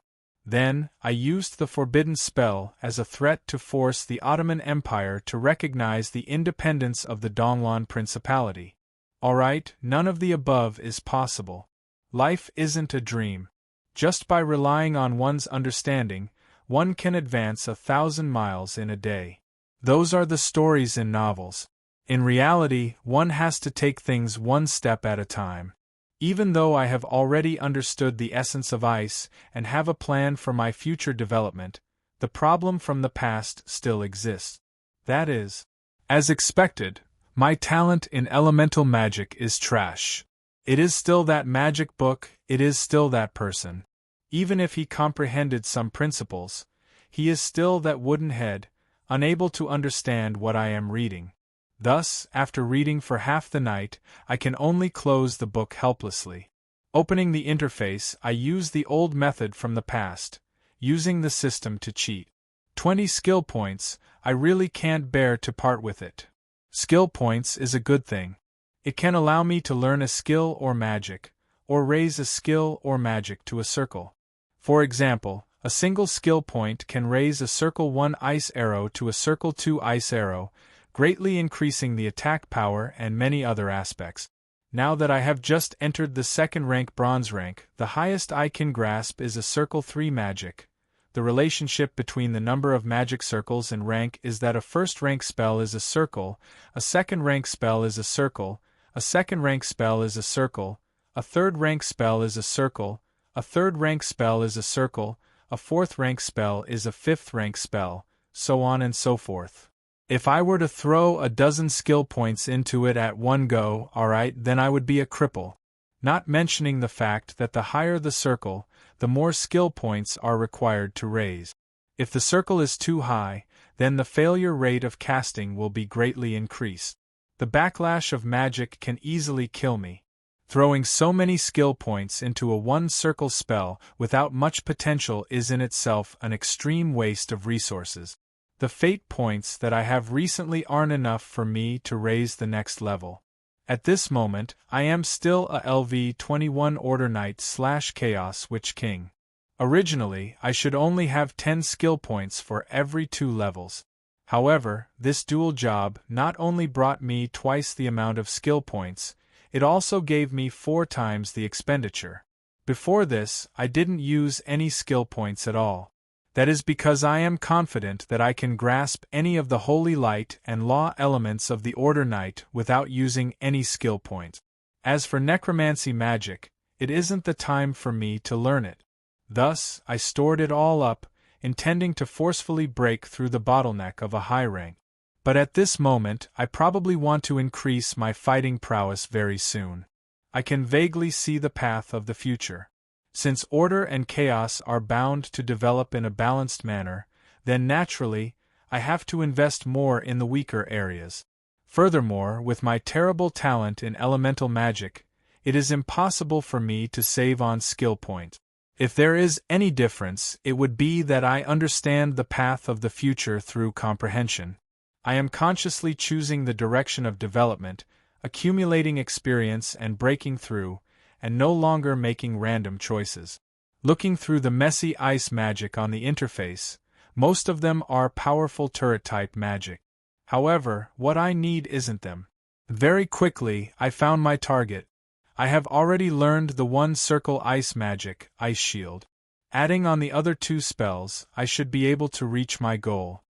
First circle ice barrier. Steel forms a thin ice barrier on the caster's body, increasing defense by a small amount. If the caster is struck by the enemy, the attacker will be slowed down by 0.1 seconds. 2 circle ice breath. Bronze casts a cone-shaped ice breath, dealing 1 to 3 ice damage. Also, it will cause the target to be slowed down by the freezing effect. The maximum range is 2 meters and the duration is no more than 6 seconds. 3 circle of ice.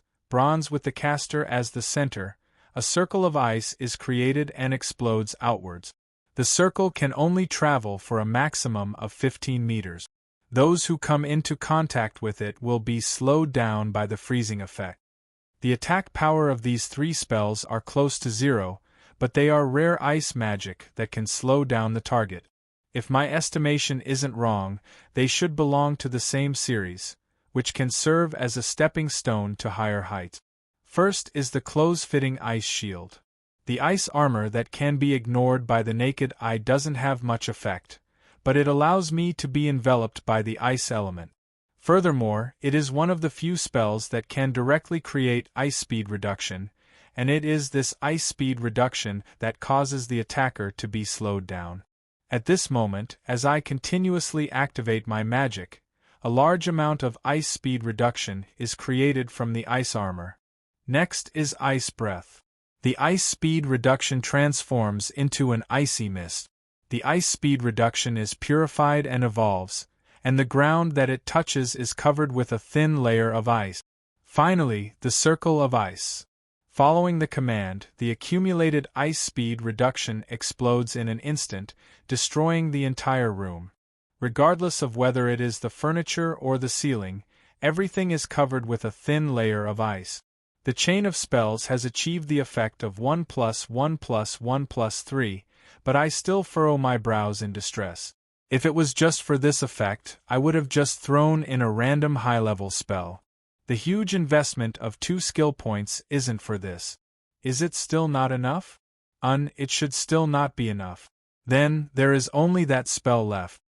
Thus, I open the interface once more and find the large-scale ice speed reduction spell. 6 circle blizzard.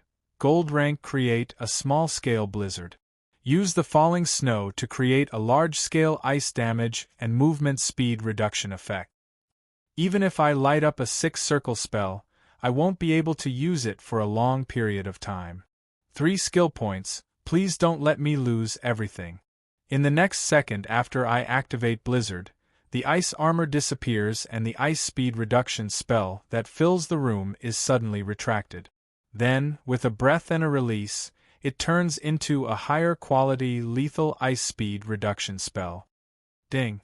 Congratulations, host, you have learned the combination skill, Ice Speed. This skill is a simulation of the cold of the natural world. No life form is completely immune to it. Brat, you have made a good choice this time. You finally know how to use me. Use the best steel on the blade, cherish your skill points. Ice Speed Reduction Spell. A type of silent and deadly ice speed reduction spell. It can be attached to the physical body and weapons, and can also be used along with ice magic. Those who come into contact with it will have their movement slowed by 1% and will receive 1 point of ice damage per second. This ability can be stacked. If the movement speed reduction effect exceeds 20%, the user will suffer from ice speed, mental rigidity, and many other negative effects. If the movement speed reduction effect exceeds 50%, the user may die from hypothermia at any time. Usage requirement: Soul Imprint Ice Treader. If host breaks through gold rank and grasps blizzard magic, ice speed reduction will automatically evolve to the next stage. As expected, my guess wasn't wrong. Under the catalyzing effect of my soul imprint, the accumulation of ice speed reduction spell has turned into a qualitative change. Just by imagining it, one can imagine how sinister and deadly this silent ice speed reduction spell would be. As long as one fights with it, it would be stacked. By the time one realizes it, the ice speed reduction spell would be wrapped around one's body, and it would be too late to reverse the situation. It would be like those pests in the fields that were suddenly frozen to death in the middle of the night. They can only watch helplessly as they die. And this is just the beginning. This ice speed reduction spell that mimics the cold of the natural world will become the cornerstone for me to reach a higher stage. In the end, it will become the impassable winter that belongs to me alone.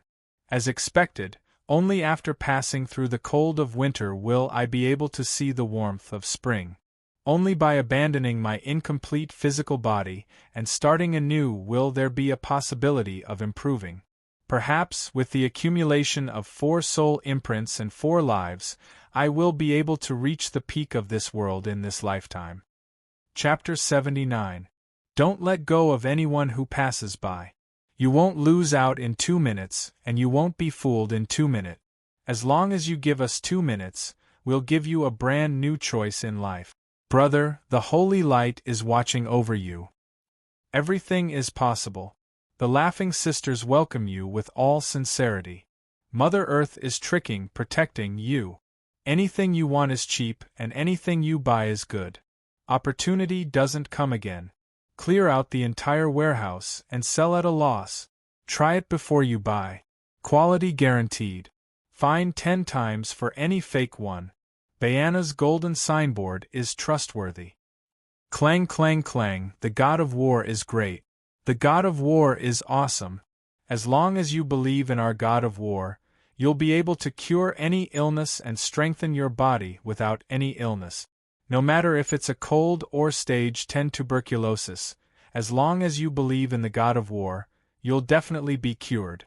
Old Wong from the neighboring village got seriously ill 10 years ago at the age of 93.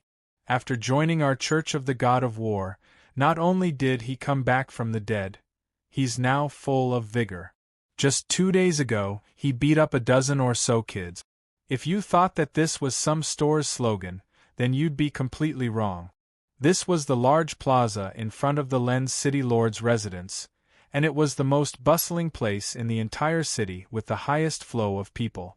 And these people jumping around and beating drums were all respectable priests of a true god. Hey, brother, are you interested in the Church of the Goddess of Wealth? If you join now, we'll even give you 2 bottles of shampoo. Shampoo?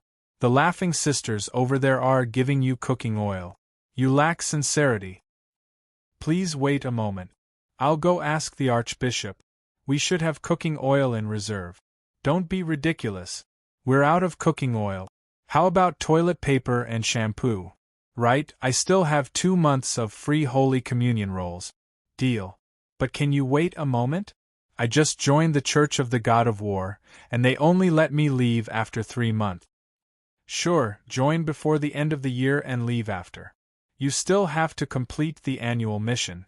TSK, they still need my help to complete the annual mission for so little? I'll just go to the Church of the Goddess of Wealth. Alright, since he felt that the gift was too little, he turned around and left. However, from the looks of the dozens of small gifts in his hands, how many times had he joined and left the guild? In the past, these venerable old gentlemen should be in their own churches, waiting for people to come to their door and spread the faith and doctrine of their true God, instead of acting like the merchants they used to despise, stopping pedestrians in the square, giving gifts, and promoting their products for free. The reason? It was very simple. A powerful opponent had arrived in this city. She had obtained unbelievable prestige at an extremely fast speed. A large number of believers from other churches had changed their faith. The annual mission that was about to be completed had become an impossible mission. Wild Elf Judge Kolos. At the mention of this name, all the venerable regional priests would gnash their teeth in anger. She completely ignored the unspoken rules that everyone had agreed upon. She didn't create any promotional brochures, nor did she prepare any gift. She didn't just stand in the square and smile lightly, and countless young men would take the initiative to ask her. Some even changed their faith of their own accord in order to win the smile of a beauty. Thus, in a short half a month, the number of believers in the God of Law in this city had increased exponentially. In this world where there was a true God, believers were the source of the true God's power, the cornerstone of the true God's church, and the annual mission that every priest had to complete.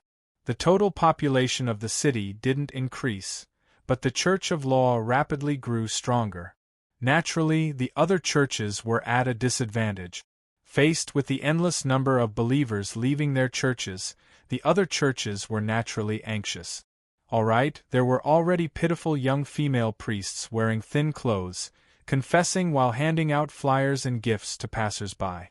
However, it was a pity that as long as Kolos smiled, the situation would turn around once again. Now that the situation had developed to such an extent, even the venerable retired priest walked onto the streets, holding a thick paper bag of gifts, and began his career as a salesman. Of course, just relying on beauty wasn't enough. The crux was that the teachings and views of the God of Law were very attractive. Firstly, he didn't set up a church, so there was no need to pray to the name of a god. In other words, there was no need for a regional church. Thus, naturally, there was no need for donations.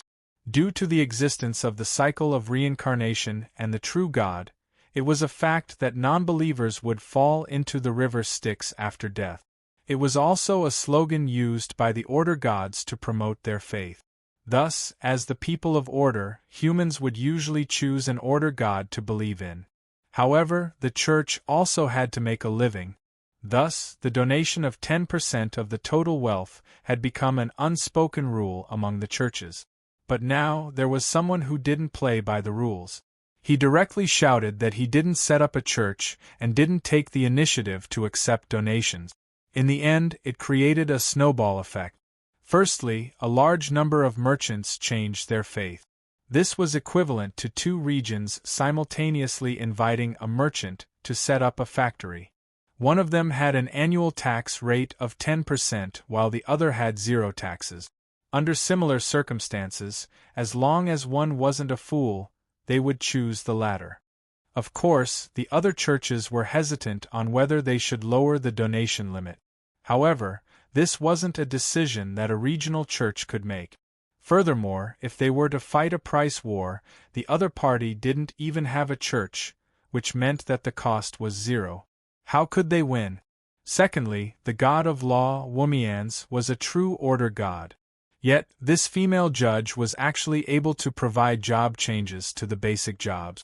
Yes, basic jobs, such as mage, priest, holy knight, and so on. With the help of the remnant page of the god equipment, within half a month, there were close to 100 justice knight and a dozen judges in this city. Judges require a high level of intelligence to take up the job. Following Womian's ascension to the level of a true god, the advanced jobs of justice knight and judges became basic jobs. This didn't mean that the law profession had become weaker. Rather, it meant that the entire law profession had become much stronger. One had to first become a holy knight and then a warrior. Only after reaching gold rank could one advance to become a justice knight. This limited the number of justice knight. How could the talents nurtured by other churches be as trustworthy as the ones nurtured by them from scratch? In the past, there weren't many true gods capable of providing basic job classes. The most famous ones were the Holy Church's Holy Knights and Holy Light Priests. Justice Knights and Judgmenters were becoming more and more common, which meant that the law job class had limitless potential. Thus, in less than 2 weeks, the God of Law had become the hottest topic in the entire city, and crows had become a popular figure known to every household. Of course, there are still some imperfections. For example, this beautiful female priest, equivalent to the judges of judgment. After preaching, she would always ask, "Is there any mystical creature that can turn into a male?" After receiving a negative answer, her forced smile is even more heartbreaking. It makes one wonder if the true God of Law, Womians, likes cute boys, which is why this beautiful priest is forced to search everywhere. The God of Law Womians likes cute boys the most. There was actually a rumor that started spreading. Boy your head, I'm heterosexual. Alright, when I heard this rumor, I immediately crushed the teacup in my hands and flew into a rage. Even though my pathetic luck had made it a habit for me to be shot while lying down, if I were to become the guardian god of gays and cute boys because of this, I would rather die. Kolos originally came to the surface to search for a treasure to dispel her curse or to change her gender. However, if she were to leave just like that, it would be underestimating her sense of responsibility as an enforcer. She left the underground world after applying for a mission to preach. Following her application, it was said that Shueti received a few hundred mission applications in a single afternoon. Of course, the sudden departure of so many people would naturally cause a huge negative impact on the supreme law. Shueti didn't approve of it, but the seemingly honest old bull was actually a black-hearted person. Naturally, he didn't have any good intentions. He directly said that there were only 2 slots and that they could decide for themselves. Alright, the bunch of hopeless old bachelors from the Hall of Justice fought until they were dizzy. It was said that there were a total of 300 people who participated in the private brawl, and less than 10 of them were able to come to work on the second day. It was truly tragic. In the end, the one who emerged victorious was a gold pinnacle law incantation user and a gold pinnacle justice knight. Naturally, they became Kolos's flower protectors, companions. I really couldn't understand why Kolos, a legend-rank judge, would need your protection? Yes, the Night Elf Kolos is a top-tier judge who was converted from the Great Drool. Although her personality is soft and not tough enough, despite being 700 years old, her strength isn't weak at all. She, who placed great importance on her responsibility, even if she had personal matters to attend to, she still treated preaching as her top priority. She placed the treasure to dispel the curse at the back of her mind. I am indeed grateful for her loyalty to her job, but can you not ask the other party if they have a miraculous item that can turn them into a boy after preaching? It makes it seem as though we are looking for a transsexual item instead. You should be happy, former Lord Womians. Alright, that stupid cat saw through it. Even though I was grumbling non-stop, I was actually quite happy about it. After all, the divine power server that I sacrificed everything for didn't go to waste. The faith in law is also spreading at a rapid pace. Of course, without building a church, as long as one believes in law, one can use the power of law. While the faith in law is spreading at a rapid pace, it also causes the Sulphur Mountain Supreme Court, which also serves as the Church of Law, to lose control over the users of law. However, all of this is within my expectations. The Church of the Law is destined to develop in a state of disunity, allowing the other churches to heave a sigh of relief. After all, in their traditional view, the Church is the root of maintaining their faith. As long as the faith in law can spread, it is enough. Churches and whatnot aren't important in the first place. With more people, and more people speaking up, it would instead start to change the original teachings. I, Su, imitate the God of holy light, giving up on myself and turning into the rules of law. From now on, I am the law and the law is me. There is no need to chant my God's name in order to believe in and obtain the power of law. All you need to do is to believe in and carry out the rules of law. This is my godly ascension oath. My godly ascension oath said that the law itself is Womian's, and Womian's will turn into the law itself. This is equivalent to completely giving up on myself. A true God who doesn't have a self will not be able to give down a God's prophecy. Then, the churches that serve the true God naturally aren't important. Since that is the case, as long as the law is spread, Womian's, the God power server, will eventually become as strong as the God of holy light. My next goal can then be realized. Hey, you can be smug all you want. However, there aren't many gold-ranked judges like Kolos, right? The progress in other areas won't be as fast. So, good steel must be used on steel blades. Let her follow us to the Ottoman Empire. Could it be that you can get Womian's to give down a god's prophecy? She is wholeheartedly searching for the clue to dispel the curse. Of course, I can't. However, I have Womian's handwritten message before he ascended to godhood. I guarantee that it was personally written by Womian's. Furthermore, if she follows me, she will get a chance to draw the god's prophecy once a month. It will be much better than running around like a headless fly. At the very least, more people won't think that Womian's likes boys anymore. Chapter 80. Whispers of the Demon is the first overture of Hi's 7 calamities and the beginning of everything. Following the awakening of the will of chaos, the cultists and demon worshippers who worshipped the malevolent god of chaos started to create chaos and unrest in the world. When all of the ancient elemental gods were released, the arrival of the elemental tide changed the entire world. Other than the elemental creatures and magical beasts that increased in numbers, other than the emergence of experts from various races, it also gave the undead emperors in the undead plane the possibility of returning to the main plane. Furthermore, the shadow of the demon army invading the main plane was buried. At the same time, the ambitious and idealistic people started to stir. Among them, the most dangerous ones were the believers of the evil god who wished to establish an independent country and welcome the descent of the evil god. The underground city lords who were ambitious and planned to return to the surface. Not long ago, this overture was activated. Other than the unlucky fellow who was weakened to death while he was still in the sealed stage and was eaten the moment he was released, the other elemental gods would be released one by one and a large number of elemental creatures would come to this world. Of course, if it wasn't for the epic quest brought about by the overture, I wouldn't have been able to resurrect so perfectly. 10 years later, when the expansion pack Vulture of War was released, under the drive of the schemers and ambitious people, the entire continent was in a mess. Then, what exactly happened in these 10 years? Firstly, it was the emergence of talents from various countries. All kinds of new equipment and troops emerged one after another. The frantic rise in the strength of the country made the rulers of the big countries restless. In addition, some organizations and individuals fanned the flames, such as assassinating the nephew of an emperor in the name of a small country, providing the fuse for the big countries who were already looking forward to war.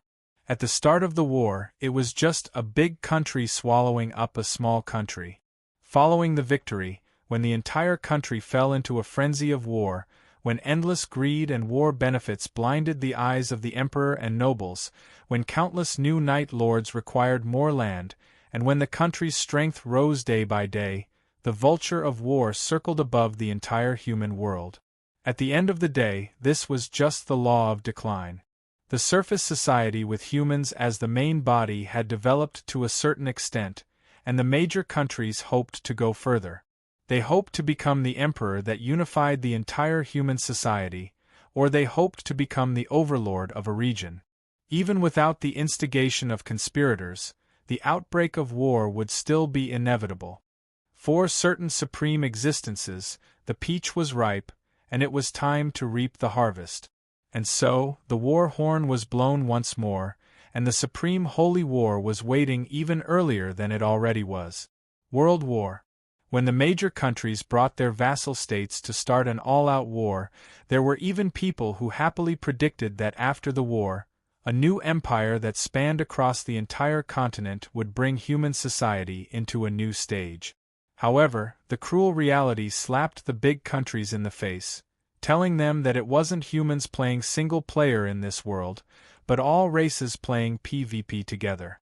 The rise of the Elf Empire along with the various tribes, the invasion of the various Beastmen tribes, and the invasion of the underground allied forces allowed the human countries, who outnumbered them by 100 times, to witness what it meant by gold were like cannon fodder, giant dragons were like dogs, legendaries were as common as dogs, and semi-gods were nothing.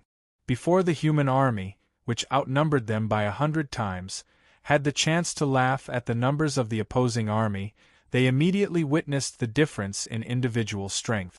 What it meant by 1 against 100 or 10 against 10,000, what it meant by the command center being destroyed by the other party before the war even started, what it meant by a cavalry charging into the city walls. A commander might not even be as strong as an elite veteran. This war was really unwinnable. If it wasn't for the underground allied forces falling into internal strife due to the uneven distribution of resources, if it wasn't for the major countries unhesitatingly sacrificing the interests of the smaller countries, trading space for time, using land in exchange for the temporary satisfaction and division of the underground allied forces, delaying the time of the final battle, the war might have ended long ago. Then, the invasion of the undead calamity and the appearance of the undead semi-gods who were exiled to the other world since the ancient times made the humans understand the pain of lacking top-notch fighting strength, and the futility of competing with the calamity army in terms of numbers and cannon fodder. As for the invasion of the demons and the last few calamities, in reality, they were just a few more stabs to the already devastated HE continent. Anyway, they were already on the verge of death, and if they were left alone, they would die anyway. Along with the endless deaths, the war would continue to escalate. When the goddess of order and goddess of chaos personally enter the battlefield, everything should be over. To speak the truth, every time I look at this history, the feeling of helplessness that comes from the bottom of my heart makes me feel like I have no motivation at all. In the face of this kind of historical trend, the strength of an individual is completely negligible. Prevent the outbreak of war? I am not that naive, but there are indeed some things that I can do, and I have already done it. For example, the invasion of the underground world is still unavoidable due to the strong desires of the underground dwellers. However, under the leadership of Sulphur Mountain City, at least their aggressiveness would be much stronger. As long as it is dealt with properly, they can even work together to resist against the other calamities. Shilua Empire, the variable that I created single-handedly, has another bizarre effect. The invasion of the Undead Plains Undead Calamity has been brought forward. So, it should have started 70 years later, and not the 30 years at most that Dekars told me. Perhaps I should thank the hard work of the head of the Council of Dark Knight, the second Senator Feyman. Does it seem like a bad thing? No, it is actually a good thing. Following the arrival of the elemental tide, the connection between the various planes will become easier and easier. It is impossible for the undead emperors, who have been eyeing the HE continent for a long time, to not come.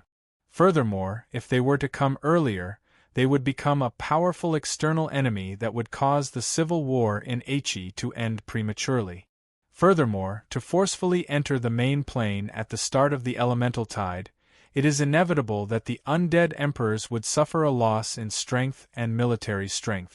At the very least, the 3 undead emperors who have reached the level of a true god would definitely be unable to enter. Thus, the scale of the undead calamity this time would definitely be much smaller than the one in history, giving us the possibility of dealing with them in batches. Thus, the instruction I gave to the royal faction is to reconcile with Feyman and push forward with the invasion of the other planes. The earlier he arrives, the better. If they are able to arrive before the invasion of the underground world, that would be even better. Then, using the excuse of fighting against the undead together, they could find the humans to cut a piece of land or snatch a piece of land from the hands of the undead calamity.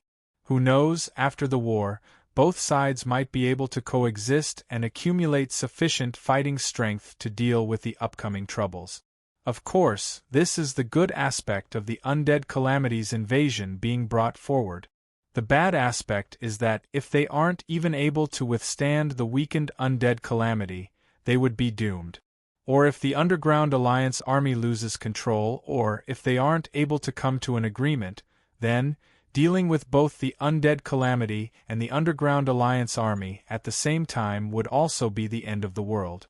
Well, since the future is filled with calamities and there isn't much hope in the first place, then, we might as well try it. The Ottoman Empire, it has only been established for 700 years. It is considered the shortest among the superpowers. However, they aren't the weakest. On the contrary, due to the successive generations of wise monarchs who are determined to forge ahead, the country is rich and powerful. Instead, there are faint signs of them catching up. The capital, Kajisi City, is located along the river. It is divided into a total of 8 districts with a total population of close to 10 million. It is one of the top superpowers in the entire continent. Among them, the largest Pearl district has a population of 3 million and is known as the Sleepless City. If one were to describe the Ottoman Empire, then, luxurious would be the most suitable adjective. Furthermore, the countless oil lamps and magical searchlights along the river, the luxurious horse carriages along the road, the pleasure boats and cargo ships on the river, the elegantly dressed gentlemen and ladies strolling along the river, and the merchants who come from all over the continent. Without a doubt, this city is filled with astonishing vitality. Now that the inauguration ceremony of the new emperor is just around the corner, the trees along the river are filled with colorful flags and jewels. The main road is actually paved with expensive silk carpet. Even the gold-plated oil lamps along the road are burning with the highest grade of mermaid oil.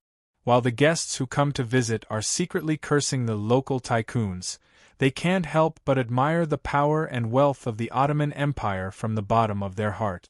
The reason why the inauguration ceremony is so grand is not just for the sake of reputation.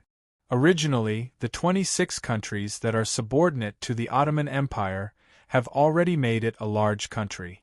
Now, with 42 countries as subordinates, it means that the Ottoman Empire has completely gotten rid of the role of a political upstart and has become a superpower that plays an important role in the world. Of course, there are some people who don't think this way. They are full of evil ideas and are prepared to cause destruction. But now, he is troubled. After all, meeting old friends in a foreign land is a rare joyous event in life. However, he really wants to pretend that he doesn't know the few old friends in front of him. As expected of the City of Pearls, how extravagant. To think that they would even give out night pearls to passers-by. Cut the crap and take it. Alright, those are the Goblin Ingo and Kabbalah. They are old acquaintances of Sulphur Mountain City. Right now, they are eyeing the jewels that are decorating the tree. Even though the surroundings are filled with onlookers and everyone is pointing at them, they are still happily stuffing the jewels into the gunny sack. Oh, high-grade mermaid oil. What a waste. It is even used as an additive for my old Hoyle's fuel. He recognizes the people in front of him, but he would rather not recognize them. They are indeed here to deliver gifts to the Ottoman Empire in hopes of reaping a bountiful harvest. Calculating the time, they should have arrived a long time ago. However, to be able to meet them here by chance, it can be considered as an ill-fated fate. Bastards, it is you bunch of thieves again. You are even here in the day. What? Thieves? What nonsense are you spouting?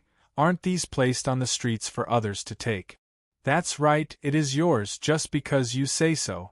If you call it, will it reply to you? Alright, even though the goblin Kabbalah roars back at them, his movements don't slow down at all. He swiftly finishes stuffing the jewels and runs away, dragging the gunny sack along with him. Cough cough, don't run, you bunch of bastards. Their footsteps, honed from fighting with Sulphur Mountain City's town security for a long period of time, are incomparably swift. Furthermore, they are all underground experts who don't care about their reputation. How can the normal human guards catch up to them? Instead, they run until they are out of breath, falling further and further behind. Come and chase us then. Ha, the days without the town security are really as lonely as snow. Ha, Kabbalah, I am already invincible. Ouch. All right, Kabbalah, who is famous for being an expert at digging holes in Sulphur Mountain City, slips and falls onto the ground, his mouth full of mud. Kabbalah, what happened to you? What happened to you? Didn't I say that a hole must be filled up? Isn't this the wrath of the heavens? Who was the one who threw the watermelon skin, so inconsiderate? Kabbalah still owes old Hoyle 100,000 gold coins. If he were to die, can you all afford it? All right, I can still understand his anger at the start, but the latter part goes astray. I don't have 100,000, 100. Only 100. Furthermore, dwarf, you obviously cheated last night. I won't even return you that 100. Even though there is a huge bump on his head, the goblin Kabbalah struggles with all his might, using his index finger to form a 1, afraid that this shameless old dwarf would take the opportunity to put the huge debt on his head. Indeed, if Kabbalah had 100,000 gold coins, he wouldn't need to drag a tattered gunny sack along the streets to pick up the ornaments on the tree. These can be considered as jewelry, but in reality, the quality is very low and it isn't worth much. Only goblins like Ingo and Kabbalah, who view wealth as their life, would do such a thing. All right, I really can't stand it anymore. But apparently, there is someone who can't stand it anymore. You bastards! You even dare to do such things in other cities. Silly town security! How is this possible? Didn't you all go to the north of the continent? Damn it, there is still that fierce dog. Who is the fierce dog?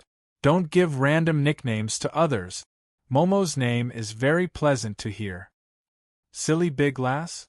Alright, I got it. However, with the two town security clenching their fists, one at the front and one at the back, and a few experts from the Hall of Judgment holding the fort by the side, the three dwarves fall into despair. Don't hit my face. Don't hit my face. You don't even want your face anymore, how can you not hit me? This time, even the passers-by are amused by this farce. Seizing the opportunity, I, who is wearing my silver mask, smiles at the few guards who are watching the show. Good evening, gentlemen. The night is really beautiful, isn't it? May I ask, which direction is the embassy of the Donglan Principality? Chapter 81. In the palace district of Kajisi City, there was a cluster of palaces with a rich exotic style. That was the diplomatic district and embassy. The Donglan Principality didn't have an embassy in the Ottoman Empire. In a certain villa, even though it was already late at night, a certain young lady who was deceived was still fuming. Darned Dasos! He didn't say that when he invited us. This is a fraud, an insult to the entire duchy. The 14-year-old young lady was throwing a tantrum in the room. Unfortunately, the one she was facing was her elder sister, who was smiling bitterly. Yes, they deceived us. But as a small country, what can we do? Are we going to announce it and refuse to submit? I'm afraid that they will view it as an insult to the empire and the new king and start an all-out war. I'm afraid that this is the reason they need to start a war. Yes, this time, the Donglan Principality didn't have the intention to become a subordinate country. Princess Renee was only tricked here. Similarly, there were a few other small countries that refused to submit. Based on the current development, the rise of the Ottoman Empire is unstoppable. If we insist on not submitting when the other countries have agreed to submit, we will definitely become a thorn in everyone's side. Just to protect the dignity of a big country, the Ottoman Empire will have to suppress us. Furthermore, we have just ended the war with the Beastmen. With our current strength, we can't afford to fight against them. Rain clenched her teeth and said, This is clearly a fake show for real, using force to suppress people. Yes, they saw through this, that's why they tricked us here. But Big Sister Kelly, didn't you say that the Mist bloodline will never submit? Let's fight it out with them. The wood elf lady in front of them was the royal teacher who had served the Mist royal family for close to 500 years, Kelly for short. She had taught more than 20 monarchs of the royal family and was even the first teacher of the legendary Gemini star. Her prestige in the country was extremely high and she was deeply trusted by the royal family. So, if we can make the Mist bloodline submit, Dasos and the Ottoman Kingdom will definitely gain a higher reputation. And if we don't submit, he will find a reason to start a war. No matter how we deal with it, he won't be at a disadvantage. That's why he is playing such tricks. Why? Weren't they all humans? Why are they more difficult to deal with than the evil orcs? The face of the young princess was full of fatigue. These days in Kajisi City, facing the honeyed nobles, she felt that it was more difficult to deal with them than on the battlefield. It is precisely because they are all humans that they are difficult to deal with. Your Highness, have you forgotten about the destruction of the Mist Kingdom? What did the Mist Kingdom get in return for guarding the borders of the entire human society? It was the shameless betrayal of the human countries and the heresy of the Church. It was a vicious stab in the back. Never trust those foolish, short-sighted, and dishonest human rulers, as well as those faithless order gods. Although she was smiling, the green-haired wood elf's gentle words were filled with distrust towards the entire human society and the order gods. Furthermore, if you agree to sign the vassal country agreement, your support rate in the country will plummet. Perhaps this is also one of their motives. After all, the Mist bloodline has hurt them greatly, and your previous performance should have made them wary. Perhaps this is the reason why they didn't care about their reputation and set a trap for us. Renée was instantly speechless, following which, her face was filled with disbelief. Just because her performance during the Beastman invasion was too good? In order to suppress her reputation and force her and the Donlon Principality to lower their heads, they came up with a forced vassal country? Impossible. No, the possibility is very high. Who asked you to have 2 illustrious ancestors, and the Mist bloodline is filled with geniuses? Naturally, they would be wary of you. Furthermore, you look similar to the twin princes. No, you look exactly the same. No matter if there is another demon invasion or the Night of Definder, they won't be able to take it. As they spoke, their gazes turned towards the oil painting on the wall. It was a painting of a battlefield. The war was ongoing, and young generals were advancing with flags in their hands. It was a pair of twins. A sword-wielding young man was slashing down in midair. The golden holy light shone on him, making him look like a deity descending to the mortal world. However, even in the most intense and despairing moment of the battlefield, he still wore a warm and sunny smile, as though there was a smooth road ahead of him. Behind him, there was another young man with the same face. He held a sword in his left hand and a wand in his right. Flames from hell were burning on his right arm, and his young face was filled with anger. Behind them was the heroic charge of the knights, and in front of them was an endless sea of beastmen and demons. At the corner of the painting, one could faintly see the flags of various human countries, expressing the anger and dissatisfaction of the artist.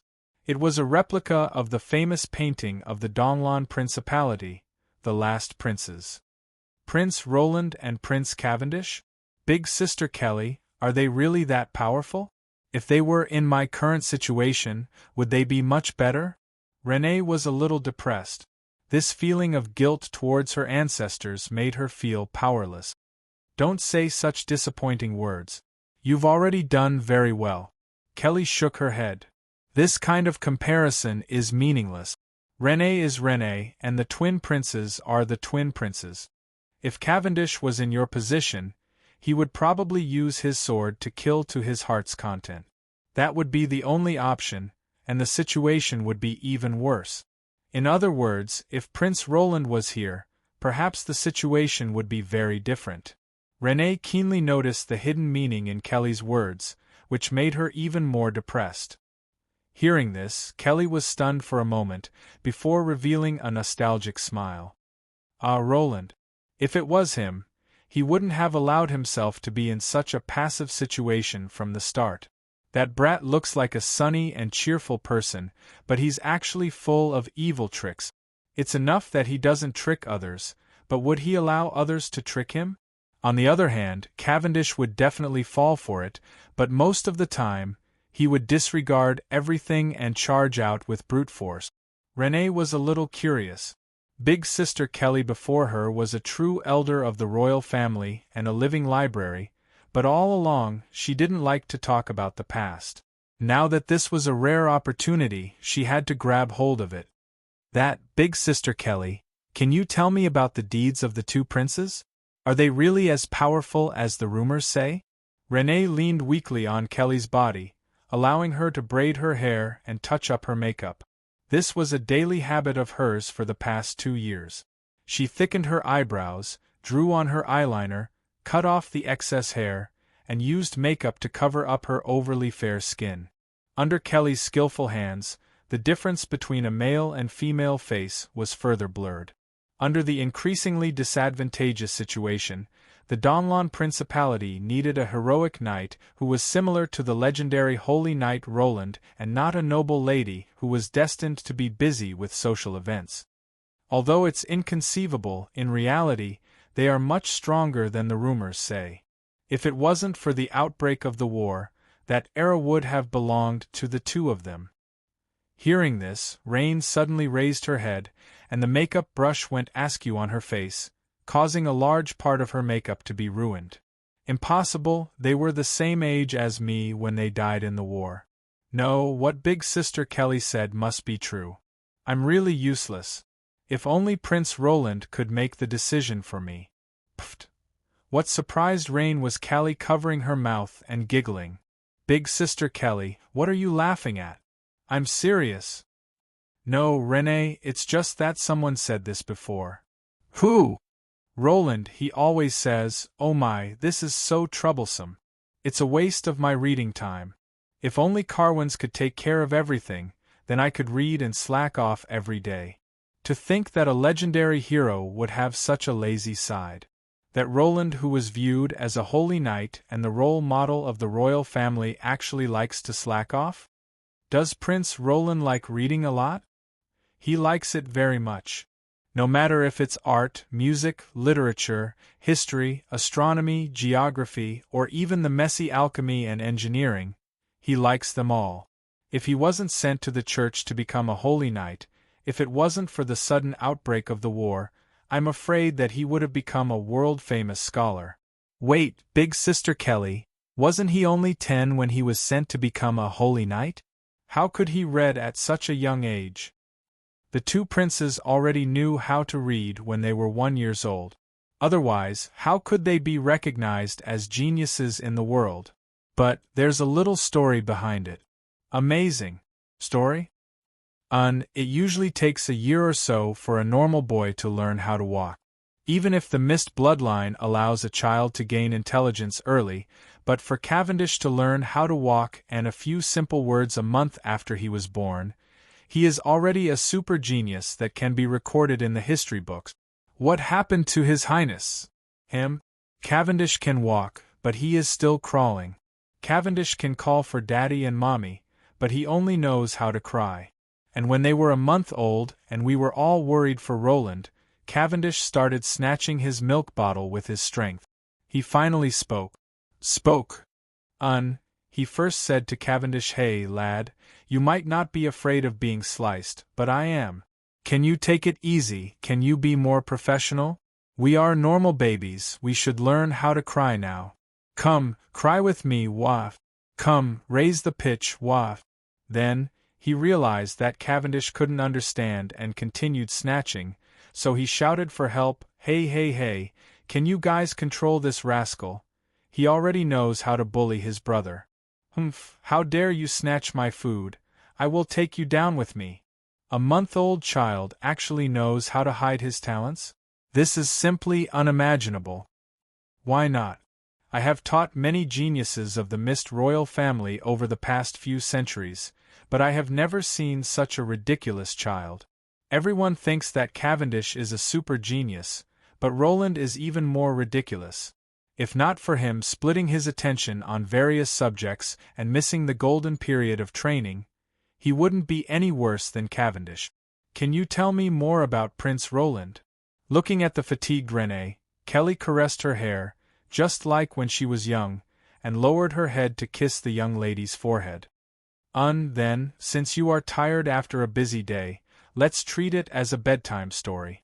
Roland, even though he is smart, he is unreliable.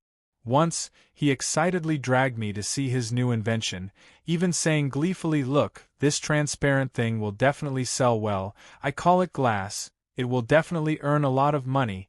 This way our citizens' lives will be much better." Is glass invented by Lord Roland? If I remember correctly, it was around 6,000 years ago. At that time, he didn't know. When I told him, his depressed face was heartbreaking, and he even muttered, "It's fine, let's invent movable type printing." Printing technology? Isn't that monopolized by the god of knowledge? I told him about it at that time, which made him even more depressed. But the next day, he started to study astronomy and biology again. That so-called survival of the fittest theory of evolution, even though it seems to be groundless, now that I think about it, it does make some sense. For example, species aren't created by the gods, they are changeable. Living things evolve, and natural selection is the driving force behind the evolution of living things. All living things have a tendency to overreproduce, and their living space and food are limited, so living things have to fight for survival. Aren't all living things created by the gods? Don't all living things originate from the origin of order, the chaos abyss? Isn't that an obvious lie? But he wasn't depressed, and he quickly found a new toy. He has always been like this, never knowing what it means to be discouraged or give up. Even when the war started, he quickly grew from a rookie to a true god of war. If it wasn't for the fact that we were facing enemies 100 times stronger than us. Under the accumulation of exhaustion and anger, Renée quickly fell asleep as she spoke. Looking at the young lady taking off her armor, Kelly fell into deep thought. That armor is gorgeous. On the surface, it is a mithril heavy armor, but in reality, it is just a soft armor with a layer of light alloy, making it even lighter than leather armor. It is impossible for the Mist bloodline to produce geniuses every generation. Renée isn't a genius, and she isn't even a qualified warrior. A 14-year-old Iron Rank warrior is no different from a commoner. During the charge of 3,000 miles, all she was responsible for was raising the flag and shouting the slogan, leading the charge while trembling. If she were to really meet an opponent, any beastman would be able to kill her easily. However, it is a pity that the current Donlon Principality is plagued with both internal and external threats, and it does require an ancient heroic knight princess. Renée has sacrificed a lot, but based on how the current situation is developing, she still has to continue sacrificing, even if her sacrifice might not be rewarded at all, and what awaits her is infamy and the incomprehension of her citizens. Sigh, perhaps Renée is right. This burden is really too heavy for her. Roland, where are you? Kelly caresses the dagger by her waist. On the hilt of the dagger, 2 gigantic dragons are circling around each other, and 2 night illumination pearls are embedded in it, emitting a white light and a black light. This is the lamp of life, a secret art passed down by the royal families of the various countries. When a member of the royal family is born, the first drop of their blood is taken for a ritual, and this pearl becomes their lamp of life. If the lamp of life is extinguished, it means that the person is dead. This can also be used to prevent people from impersonating the members of the royal family. And this decorative dagger with 2 pearls is the lamp of life of the twins, Roland and Cavendish. Cavendish's lamp of life is getting darker and darker. Looks like he is about to completely fall into chaos, But Roland, the situation of Roland's lamp of life is extremely strange. It lights up for a moment, extinguishes for a moment, turns white for a moment, and turns black for a moment. 100 years ago, the lamp of life was so dark that it even surpassed Cavendish's. Not too long ago, it strangely extinguished, and 2 months later, it lights up and turns white again. If this lamp of life is reflecting the real situation, Roland is still in this world. His life should be very exciting. For some reason, the dagger trembles slightly, as though it is being summoned by something. Kelly instinctively stands up and stretches her head to take a look, only to realize that there is a figure under the tree. Roland! But when she looks over, she realizes that it is just a willow tree drifting along with the wind. Shaking her head, Kelly closes the window. Looks like I am the same as Renee, hoping for a reliable shoulder. In a corner that she doesn't notice, under the window, a figure wearing a silver mask is gnashing his teeth in anger. Dasos, how dare you set your sights on the Mist Country? I will let you suffer a fate worse than what happened in history.